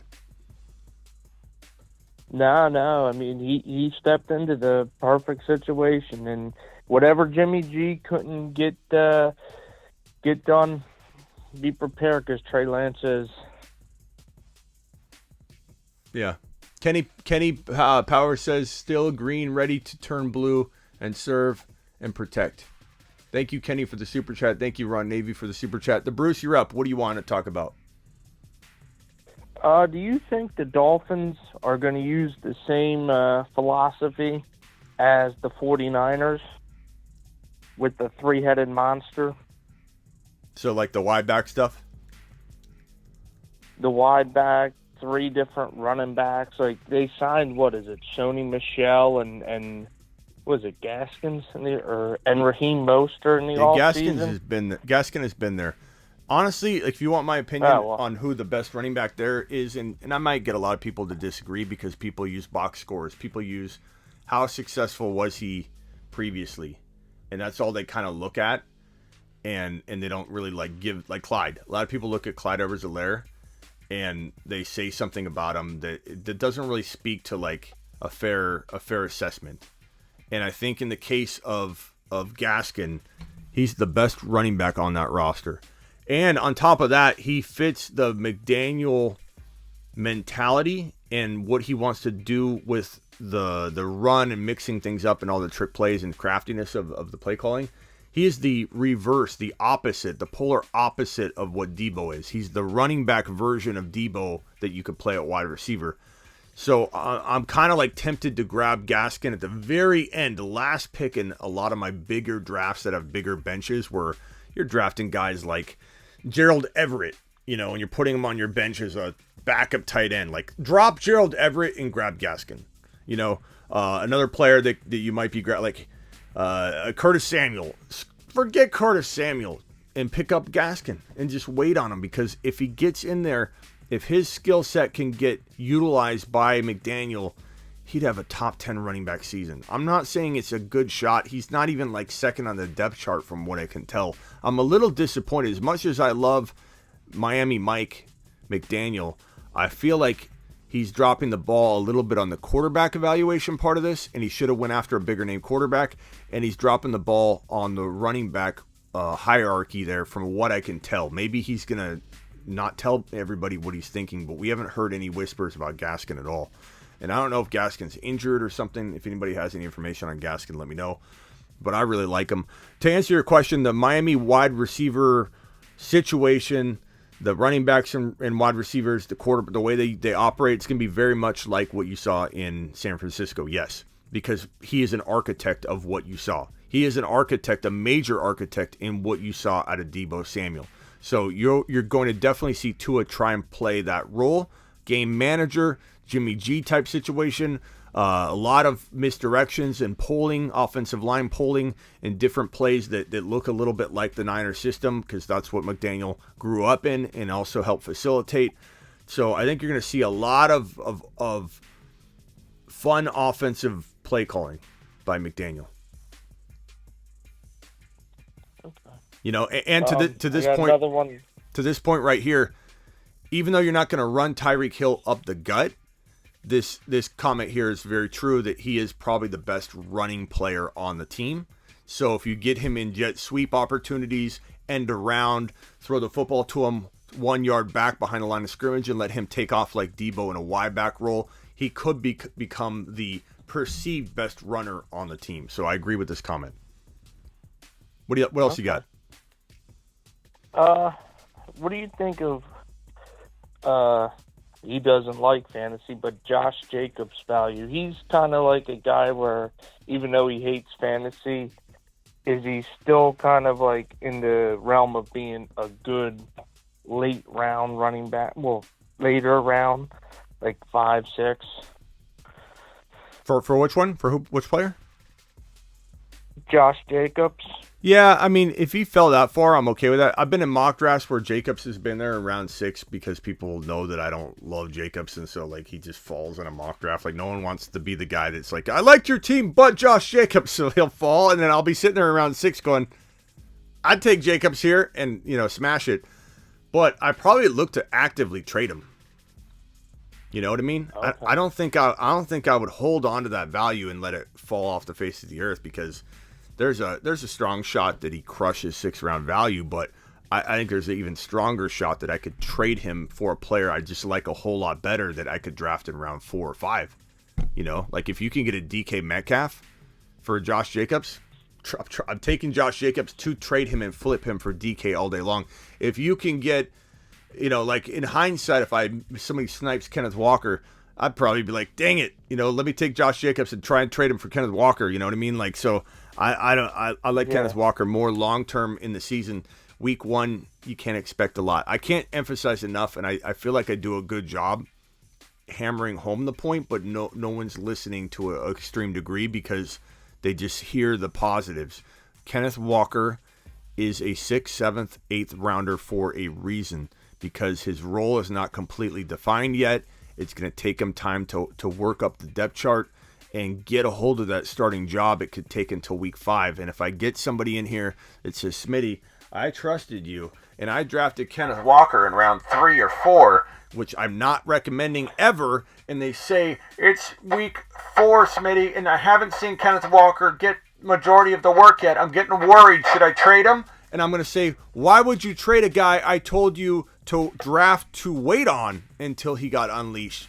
Well, Smitty, I took him early because running backs were you weren't listening, Bob. Don't take Kenny Walker in round 4. Especially don't take him in 3, and you don't take him even at the beginning of round 5. You don't need to. In some of our mock drafts, even I might reach a little more for him than I should because we're all sniping each other. But in a real world setting, he is there in late 5 every single time. He's there in 6 almost every single time. Why would you not take the chance and gamble on Kenny Walker in round 6 when he falls there almost every time? Take the gamble. Let somebody else take Walker away from you if they get cute and draft him. But Kenny Walker does not belong in anywhere before round 6 because he can win you a league in round 6 and beyond. And you're going to waste your opportunity and squander it away because all you hear is that Smitty's calling him a top 10 potential running back, and I'm going to just take him in round 4. I'm just going to take him in round 4. You're not going to have a running back starting week 1 maybe if you do that. So don't. Take him to win a league. Don't take him to lose a league. And if I may add about Ken Walker, he only has one guy to beat out from what I understand. Chris Carson, they're paying him this year, but they're paying him because he broke his neck on their team. That's from what I understand. Bro, Chris Carson is not a threat whatsoever. I even have the x-ray of his neck, and when I show you this, and I've shown it before, there's nothing to worry about. This is Chris Carson's neck right here. He has that in his... It's insane. Like, he shouldn't even go on the field. Like, that is scary. No. That is not something that I want to even toy around with if I'm him, and you don't even really have a shot anyway of climbing the depth chart. Chris Carson's never going to start for the Seahawks again or ever get a starting job again. Maybe to get paid, right? Like, that's a good... he's got to feed his family. Come back, get paid, but like I wouldn't go back on the field if I'm him. That's just not worth it. He's done. No. He's done. Penny has to prove he can stay healthy, and I don't think he can. He's had a lot of time to prove it, the Bruce. I'm banking on Kenny. So Kenny Walker is ultra talented. I'm telling everybody watching right now, Kenny Walker is a top 5 to 10 running back talent-wise. I can't promise anything. I don't make the decisions in Seattle. All I can tell you is I identify the talent. We feel like the situation's pretty darn good. The path seems like it's a little cloudy because Penny did well at the end of the year. He's He was one of, if not the best running backs in a very short period of time in the final stretch of the season. The last month, he was top 1 to 2, 1 to 3, depending on your scoring. That this guy is going to absolutely be a monster coming into 2022 is what everybody's thinking. And then they draft Kenny Walker. Like, Penny had really good fourth-round value. He was a good prospect. He was kind of fun to draft. And then they drafted Kenny Walker. Kenny Walker's skill set is absolutely amazing. Kenny Walker will bump out Penny, even if Penny stays healthy, in time. If Penny gets hurt, then it's game on, and it's Kenneth Walker season. And we're going to be literally punching this button over and over and over, the Bruce. That's right. Hey, Penny, super handcuff. That's my opinion. What else you got? What do you think of Clyde Edwards-Helaire? I seen he didn't get a green marker, and I was like, does he not like Clyde's value? I tackle something going on. At the risk of repeating myself and having people get tired of hearing the same thing, I rewatched my part on Clyde because I talk about him for a good 15 minutes. But I like the value. Okay. I like the value of the Bruce. I think it's 6th, 7th round value, more 7th round. He's got something to prove. He knows the offense. The wide receiver room is a mess with a lot of players, not one or two. Almost the entire wide receiver room doesn't know the playbook yet fully, and it's absolutely going to be disastrous, I think, in the wide receiver room for a little while. They don't want to then mix in a running back that doesn't know how to particularly pass block for Mahomes or pass block the way they want, and also doesn't know the playbook. So I'm not, this whole Ronald Jones starting from this beat reporter or this athletic reporter that said that he believes that Ronald Jones is a serious candidate to start. That's his perception. That's like me saying on my show today, I think Clyde Edwards-Helaire has probably the best chance to start in KC and be really, really underrated. Why doesn't NBC Sports take my clip of me saying that and make a little post about it? They're doing it with The Athletic. That's all it is. It's just they decided to take that guy's statement and put it on paper, and everybody thinks, oh my God, this is in motion. It's not in motion. It's one man's opinion. If you trust him, then roll with it. If you trust me, and I could be wrong on the Clyde front, but I believe Clyde's in a real good position, the Bruce. So what else you got? Anything else? I'm gonna jump to the next caller, but you're obviously welcome to call back anytime. I just had to ask about like Jacobs and all that because I was like, I like Josh Jacobs' value, but do I like him over like an AJ Dillon? It's preference, I guess. Yeah. Like my preference is Jacobs. All right, the Bruce, appreciate you. Yep, thank you. See ya. All right, we're gonna shut the phone line down and we're gonna go to the voicemails. I appreciate everybody that called in. Phone line is off. Now we go to voicemails, baby. Voicemails. It's voicemail time. Drop a voicemail at the Fantasy Football Show on the gram. Tell your grandma. Now we have a super chat by Ron Navy who says, "Be wide receiver room be like the Three Stooges." It's just it's not consistent. The last thing that Andy Reid and the coaching staff and the team in general wants is everybody to be brand new to the system. It's so complicated in KC. It's so complicated. I'm rooting for Ely. NBC Sports hating on you, Smitty. That's why they don't run your news. Apparently my news isn't news. My news is speculation. This predictive analyst that just out there to get clicks. Smitty's just trying to get clicks when he says Breece Hall can be top 5 to 10.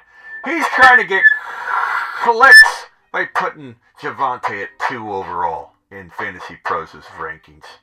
This man, what's he doing? We're not reporting on what this guy says. I don't care. I don't need anybody. All I need is you. I work for you. We don't need anybody. We're taking this thing to the top, just you and me. That's all we need. We don't need, there's no gateway anymore. There's no brand deal standing in our way. There's no platform or record deal like in the old days for even musicians. This world is wide open. You can become the #1 music artist in the world based on a single TikTok that you throw out. You could become the next Pat McAfee. We're going to have something bigger than any of us ever imagined in a couple years. We're blowing up here. We got 147 people in here right now. Punch the thumbs up. Let's match the thumbs up with the viewers. Subscribe if you're new, and we're taking this thing to the moon. To the moon. First voicemail is by, who is this? Jim. Hey, Smitty, for redraft purposes, it's not the most exciting offense in the league, but which Titans wide receiver would you rather draft and would you rather have this year? Do you think it's going to be Robert Woods, or do you think Treylon Burks is going to be the wide receiver one there? Who would I rather draft? The Tennessee wide receiver room? None of them. None of them. You can't even get me to answer that question. I'm staying clear of the Tennessee wide receiver room.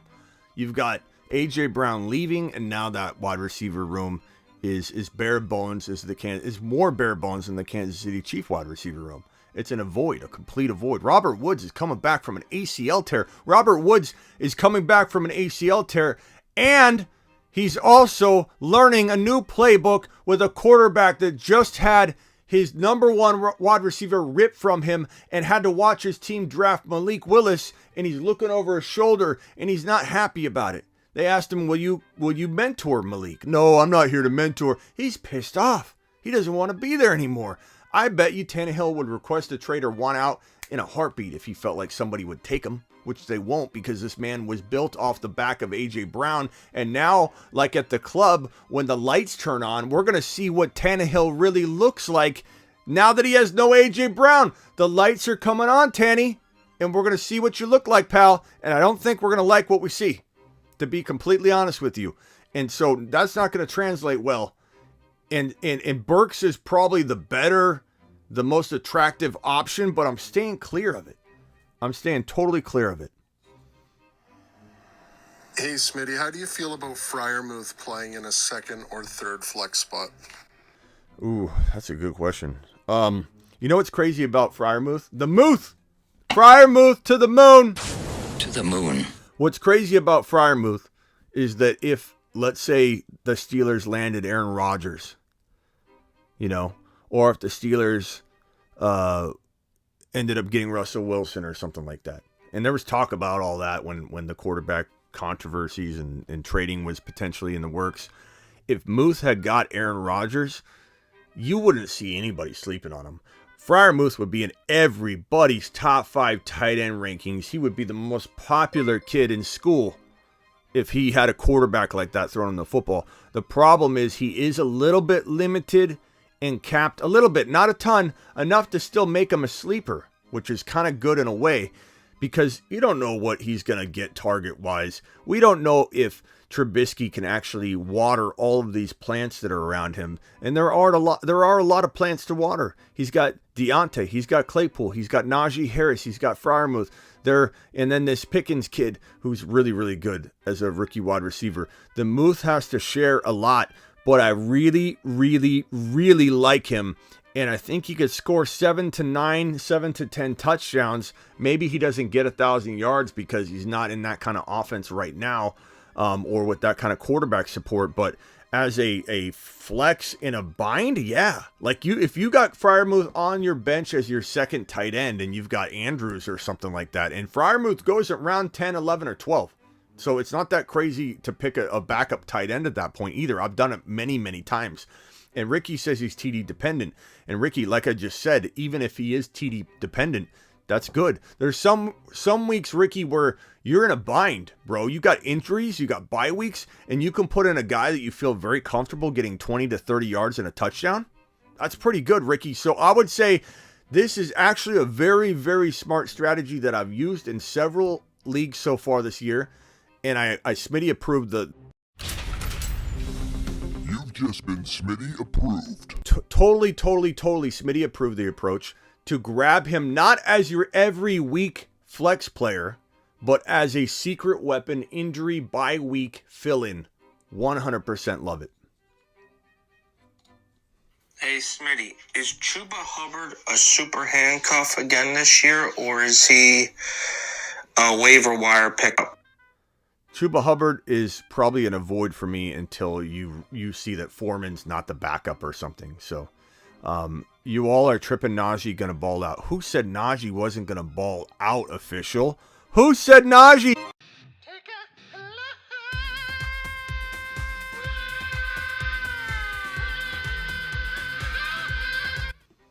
We love Najee here. What are you talking about? Kenny. Hey, Smitty, just wondering if you could break down a trade from the Drake League.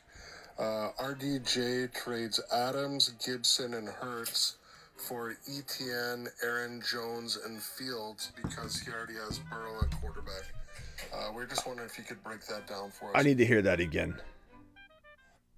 RDJ trades Adams, Gibson, and Hurts for ETN, Aaron Jones, and Fields because he already has Burrow at quarterback. We're just wondering if you could break that down for us.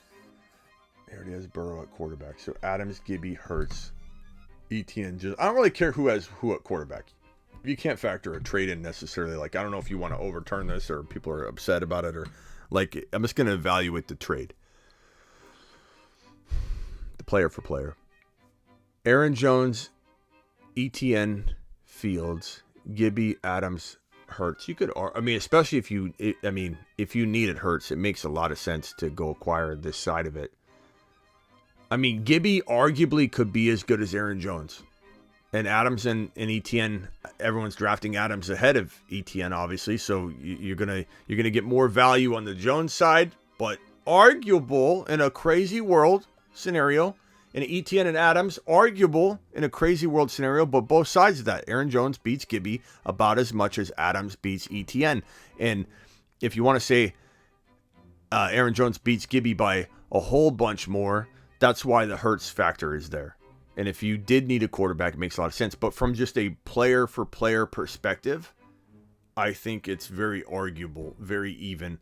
I would probably lean toward, if let's say I'm starting both these quarterbacks, which I know isn't the case, but I'm trying to evaluate just the trade, I would lean toward this side by a lot. Because Hurts is going to absolutely explode over Fields, in my opinion. Gibby and Aaron Jones won't be that far off, although there's more risk here. And Adams and ETN won't be that far off on either side. So it's a good trade. I mean, I don't think there's anything wrong with it. I'm not suggesting that you wanted it overturned or looked at for that reason or anything like that. But I wouldn't even be able to figure out what side everybody was balking at. The Bruce. Yo, Smitty, what is the best quarterback, receiver, or quarterback tight end handcuff going into this year? Handcuff? Do you mean stack or you mean handcuff? Like wide receiver handcuff, I think that's a tough one because I would say like you're talking about wide receiver handcuff, Elijah Moore and Garrett Wilson in best ball. And if you want to try this out in best ball, get on over to Underdog Fantasy. Link is down in the description. Use promo code Smitty or go to thefantasyfootballshow.com and click on the Underdog banner at the top. But like in that scenario where you're in best ball and you can draft both Garrett Wilson and Elijah Moore, I believe one of them is doing good every week. You just don't know which one, so it's a pretty good wide receiver cuff. It's one of the only ones you could really think of that makes a lot of sense, in my opinion. Gage and Godwin, maybe, but I'd rather just I just avoid Godwin. Wide receiver cuffs are weird. Like, there's not a lot of those scenarios out there, bro. There's not a lot of wide receiver. Like, you could maybe go Watson and Lazard, but then you're still going to have a problem with, like, both of them may be wide receiver 3 capable, so I don't even know if it's like a cuff situation. As far as, like, quarterbacks or tight end cuffs or anything like that, I don't think there's anything that stands out, bro. Next question is from the Bruce. Hey, Smitty, what's the earliest I should draft Joe Burrow and get people burrowed in the league? I'm thinking like 4th round. Then I was thinking 3rd round. I don't know. What's the earliest you would take Joe Burrow to get people burrowed? 4.12. That's not the earliest, but like when I'm drafting Burrow early in the 4th round, which is early, Burrow in round 4. I think the only place that makes a whole lot of sense, given the players that are available, is the end of 4.12 to 5.1, the swing right in. Or I'm sorry, 4.12 is your not your turn. So it's 3 point. So you have 1.12. Let's see here, 1.12 and 2.1 and 3.12 to 4.1. So 4.1. I'm sorry, 4. Why did I say 4.12? 4.1. I like him at 4.1. The earliest I would go. Don't go third round. 4.1 at the 12 pick. I think a lot of the time you're getting them in round 5, though. So I think people are getting burrowed left and right, and people are going to remember it. Get burrowed. You're smarter to try and get him in round 5. But the problem is if you're picking at 5.12, so if you're in the 12 pick, he's probably not going to fall to 5.12. If you think your league is capable of letting him fall to 5.12, then by all means do it. But I would take Burrow as my 4th drafted player without hesitation if I'm drafting, in an example, Javonte, Swift at 12 and 13, and then you're getting like a McLaurin and Burrow. You know what I'm saying? Seth Jocelyn dropping a $9.99 hauler.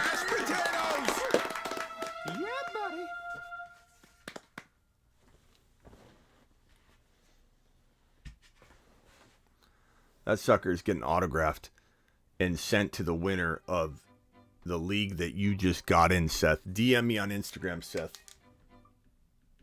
DM me on Instagram, Seth. You're in the No Bench League. If you already did that and gave me the information I asked for, then we're good. Where are we at? The Bruce?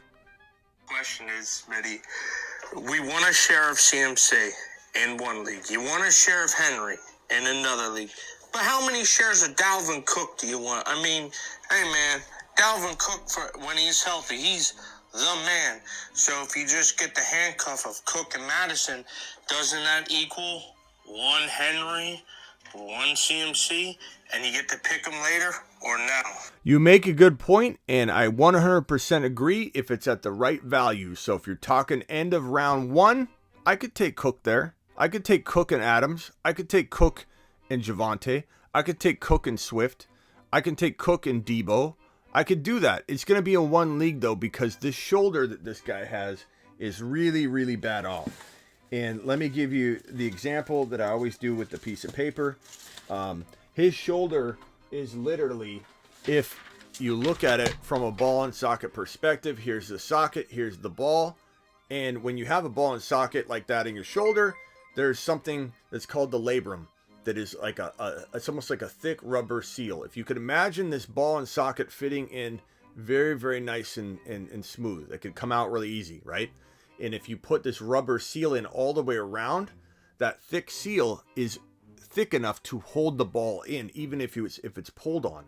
Obviously, if you pull someone's shoulder as hard as you could, you're going to break that rubber seal out. It's not rubber, but if you understand the concept of what I'm talking about, if it was like a seal. Well, this guy Dalvin Cook has ripped that out several times. And if you look at this example here, imagine that this paper kind of represents the labrum holding the ball into the socket. And when you tear it out, when it's not fitting, you create a potential opening that if this ball, so even if you put it back in, if this ball rotates in just the right way and you don't have that tear fixed, it can come out again. The more it comes out, the more it tears all these other pieces in there. We don't know what his labrum looks like. His labrum could literally look like that. And we don't have that information. He's done this so many times, you can only repair it so much as well. And we don't know what the repairs look like either. We do know that his shoulder is a huge risk of popping out at any moment. And I'm just not a big fan of taking Cook over Swift or Javonte. I'm not a fan of taking Cook over any of the 3 wide receivers, the top dogs. I'm not a fan of taking Cook over Adams. So if I could get Javonte and Adams, I'm taking Javonte and Adams. Do I like Cook with Madison enough to do it in one league if my top guys at 12 are not there? Yeah. But am I taking Cook at 7? I'm not. I'm just not. That's me. You guys do what you want. I'm here to try and give you the best way I can analyze that and break it down. And some people, they don't like the idea of me trying to predict injury. And I'm not trying to necessarily predict injury. I'm trying to avoid injury. There is a big difference between avoiding injury and predicting injury. And your boy Smitty's here to try and help you avoid all the injuries that you can avoid when you can avoid them. Where's my voicemail group 2? You guys haven't dropped a voicemail. Voicemail group 2 is trying to say they're better than voicemail group 1. If you're not first, you're last, voicemail group 2. You haven't dropped a voicemail out of almost 30 of you in literally 2 shows. And we've got voicemail group 1 blowing you out of the water. The graveyard shift isn't responsible for dropping voicemails during the day show. They're responsible at night. So it's up to voicemail group 2 to step up their game quite a bit in order to, this is the way it's going to operate when you guys do your voicemail group 1 versus voicemail group 2 fantasy league that you're setting up. I have some worries about voicemail group 2 right now. Kind of dropping the ball. Let's ramp it up. Let's ramp it up. Pearson dropped one. Where's Pearson's? I don't have it, Pearson, if it's in the group, but I have Vito. Vito's coming through. Hey, Smitty, quick question for you. Who would you take out of the 3? Keenan Allen, A.J. Brown, or Mike Evans? Thank you. Keenan, Evans, A.J. Brown? Is that what he said? Keenan Allen, Mike Evans, A.J. Brown. A.J. Brown and then Evans kind of like neck and neck. And I could go either way. I understand the appeal of both of them. And then I'd say tier break Keenan Allen. And that's not a rip on Keenan Allen. I think Keenan Allen could be pretty good. TM, you can leave me a voicemail just by DMing me on Instagram and holding down the microphone. And if you do that, I might throw you in voicemail group 2 so you can help pull the weight that voicemail group 2 is dropping the ball on right now. The same thing with Pearson. Are you in one of the voicemail groups? If not, I got to add you to voicemail group 2. Smitty, Pearson here. Where do you take Kenny Walker in a rookie-only draft for Dynasty? Let me know. Kenny Walker in a rookie-only draft for Dynasty. As high as... you'd have to kind of see the rank list, bro. Like, I don't even know where I would push the envelope at. Where my line is. I mean, I imagine I could get it in the 3rd round and feel still very comfortable because I think he's going to be a star. Do I like him better in round 4? If he's going in 6, 7, 8 in redraft, I can only imagine Kenny Walker's got enough doubters that he should be going in 4. So I would say if you can get Kenny Walker in 4 in a dynasty. Oh, you said rookie only, didn't you? Rookie only? Okay. Rookie only is number 2. I'm sorry. I thought you were saying I misunderstood. Let me answer both those so people kind of feel me. I do think it's right around 4th round value in a startup. In a dynasty only, he is the only number 2 pick. He's the only number 2.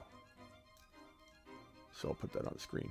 Walker's number 2. It's Breece Hall. He's not number 1. I've gone back and forth on where I've ranked him, and I kind of got excited about him. And at one point started talking about him as the 1. But as the ADP data hasn't moved, as the talk about getting him into the lineup for week 1 hasn't kicked into gear, he definitely is not ranking higher than Breece Hall. Breece Hall is going to win leagues for people, be a top 5 to 10 running back. Kenny Walker can win leagues for people. It's a little riskier proposition, but that's why in redraft he goes in 6, 7, 8 round territory. In Dynasty, because he's a little bit of a riskier proposition in terms of what does the team view him as, when do they view that change to happen? I mean, it's Penny. Penny's not there next year. Penny's not there for the long term. So, to me, I think people are dropping the ball on ranking him.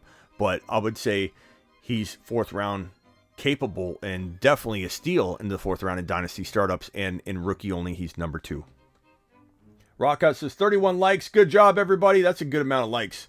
That's awesome. I'm proud of everybody for hitting that thumb up button. Appreciate you. Subscribe if you're new. Don't just. This is Gary. Gary, I might throw you in the voice. Smitty, what up, man? Have a question. Drafting at the 102. Yes, sir.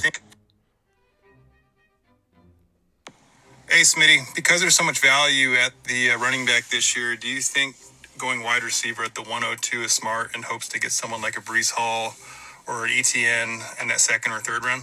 Appreciate you, man. I mean, I always say draft best player available, but in that you encompass what you expect to happen with your league. That's all part of best player available. Do you have a tight end already? Well, you can't draft a second tight end in a row if you only start one. That's not best player available. It doesn't matter if they're the best player on the board. There's a lot that is incorporated in best player available. Best player available is not drafting the highest ranked guy on the ADP list. That's stupidity. Best player available is drafting the best player at that draft slot, given everything that's going on. And I think that when we're looking at JT coming off the board, easily could argue Jamar Chase number 2.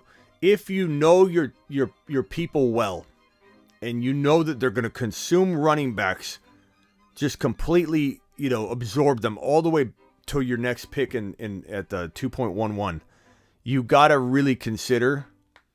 to extremely consider going running back Naji Harris if you think you're going to be put in a box. It's going to make you chase running back the whole draft.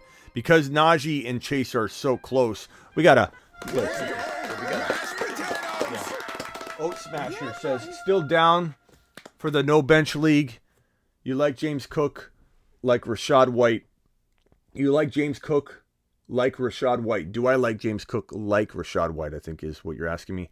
Let me put this on screen. And let me answer that after I finish this. Where was I even at? I forget. What was the question? Hey, Smitty, because going wide receiver. Oh, yeah, Jamar Chase. Jamar Chase at 2, I love Najee at number 2 as well. And because of that, I think going Najee probably puts you in a better position. However, if you think, Gary, that Javonte could fall to your... And he can. He does it all the time. People DM me and say, I got Javonte at 3.1. I got Javonte at 2.10. Granted, they're probably playing with their grandma. But it happens. It happens, bro. All the time. So, I like Rashad White over Cook. Yeah, I like Rashad White over Cook. I do. I mean, they're both good. Najee, less work this year. I mean, but is he more efficient, Ricky? Is he more efficient is the question. Thank you, Gary, for the questions. I'm going to put you in the voicemail group, too. They need you. They need you, broski.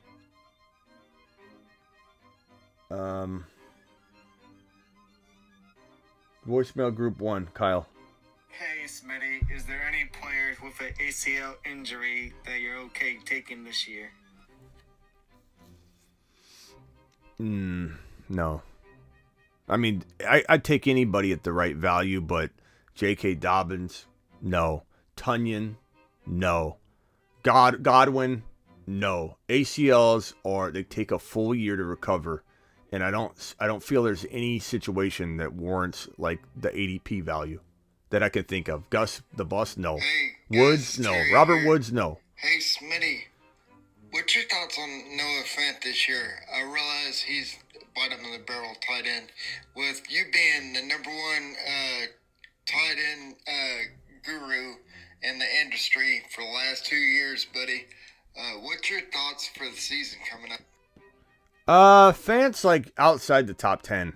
I mean, when you look at tight end rankings, bro, like here's the tight end. This is not my ranking. This is the ADP for tight ends. So I'm going to value these guys differently. So don't look at this list and be like, Smitty, I thought you liked Freiermuth. Why is he ranking so low? These are the top 21 tight ends in the fantasy football industry according to multiple ADP datas averaged together. Travis Kelce, Mark Andrews, Kyle Pitts, George Kittle, Waller, Dalton Schultz is a steal, even though that's good ranking and respect. I think he could be the number 2 or number 3 tight end.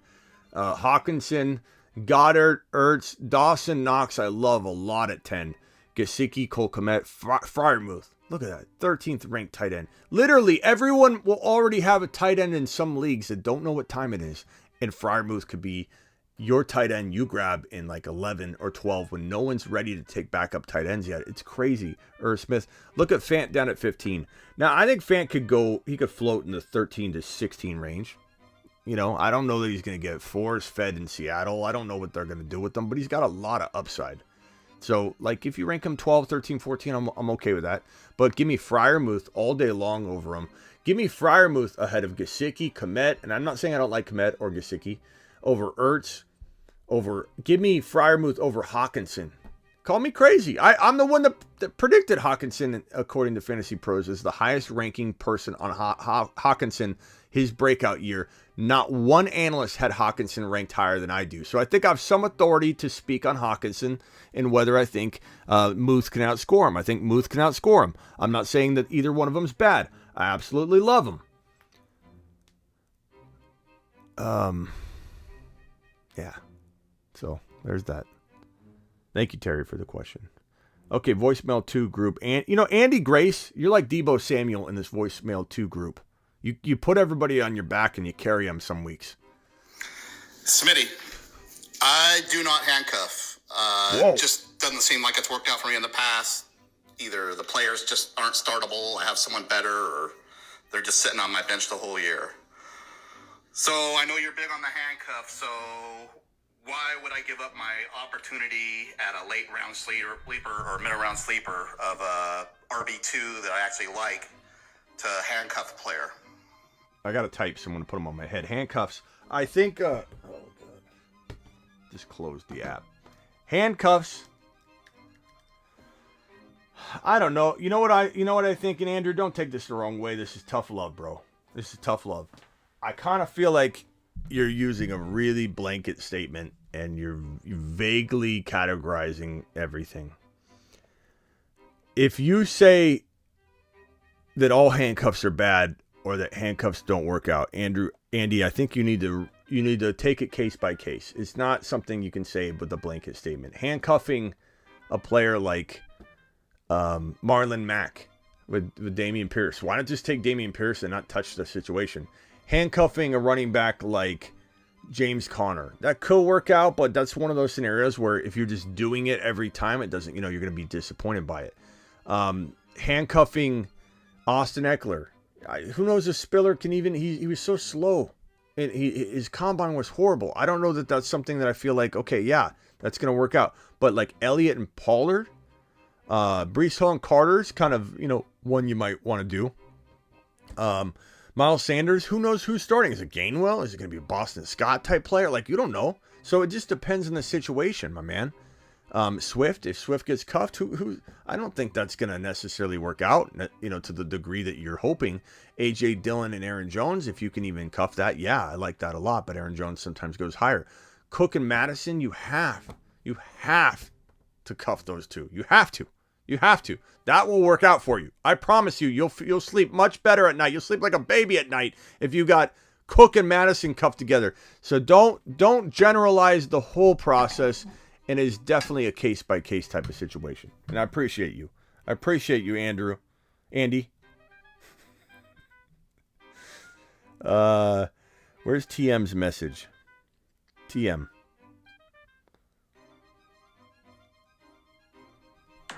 Where is Trey Lance ranked for you? Specifically in Superflex. Where should you draft him? That's tough because Superflex, you can't suggest where you draft them because every Superflex, they lean quarterback differently. So that's an impossible question to answer in general. But I can tell you that I got Josh Allen and Herbert kind of as the 1-2-2-1. I've got Burrow ahead of Mahomes and then Mahomes. Tier break. Those are the top 4 quarterbacks. You can argue them in any order you want.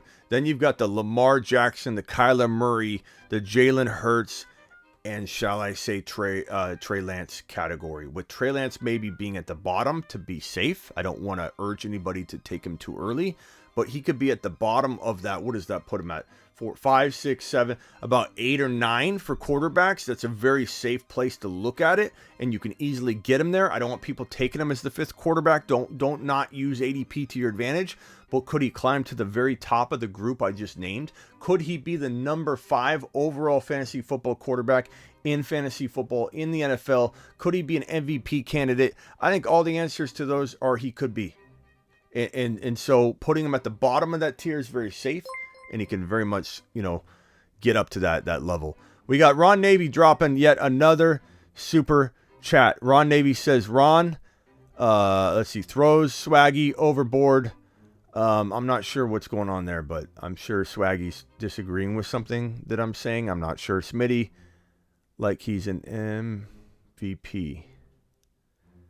Grabbing Madison as a non-Cook manager, it's a great running back, one backup. Yeah, I'm always sniping Madison. Lance is a secret weapon. Absolutely, bro. Good question. Where in Superflex leagues are you drafting Trey Lance? Oh, I think, yeah, you asked that maybe twice. I'm not sure. But thank you for the message, man. I appreciate you. I think we're done with the voicemails. I think we're pretty much done with the show. We've been live for 2 hours and 4 minutes. Subscribe if you're new.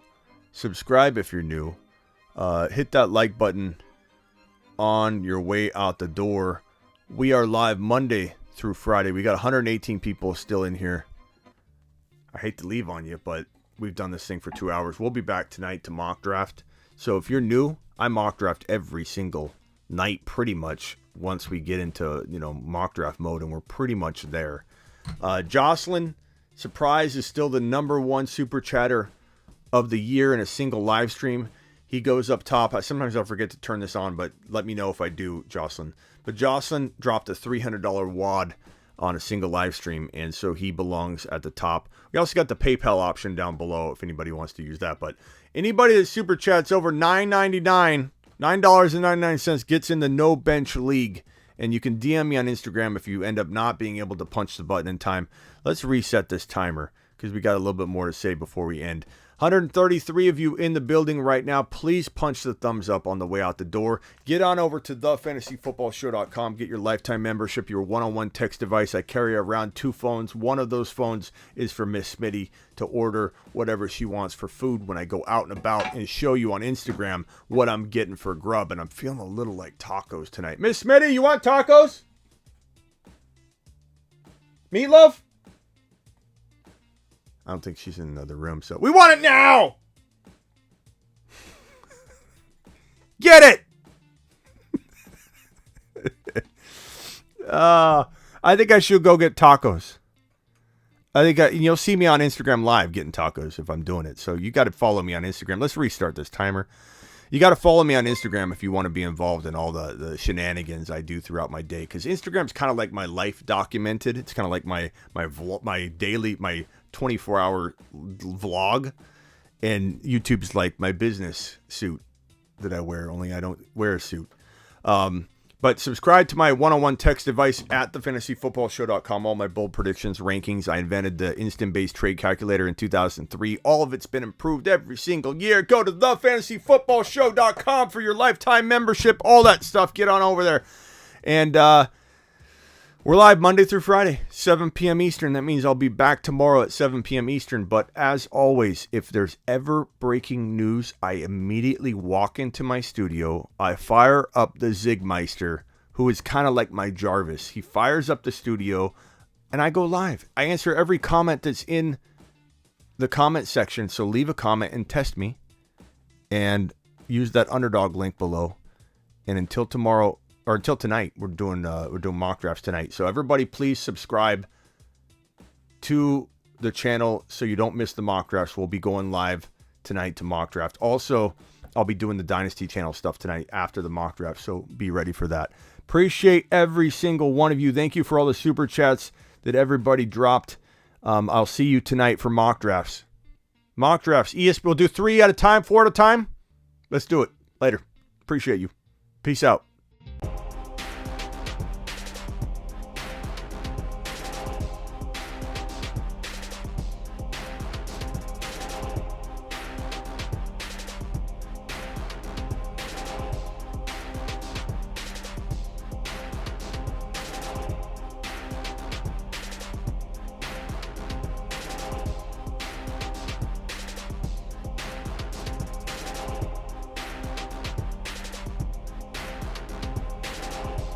We will be a mock drafting tonight. Don't miss it. Be there.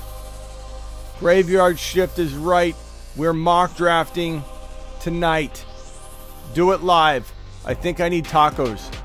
That means I'll be live on Instagram very, very soon. I think I definitely need tacos. I'm feeling it. I'm feeling a taco vibe tonight. It's Taco Thursday. It's Taco Thursday, baby. I'm getting excited. Miss Smitty probably has food ready. She's probably cooked a thing of meatloaf because I was screaming meatloaf. I don't really want meatloaf. I don't really like meatloaf. Mashed potato tacos, maybe.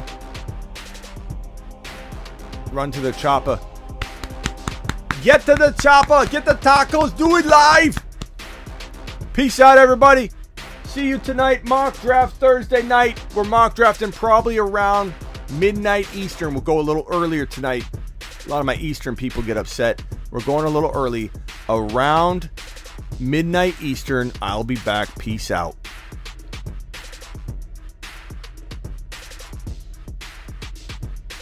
Until next time, Bubba. Catch you later, Bubba.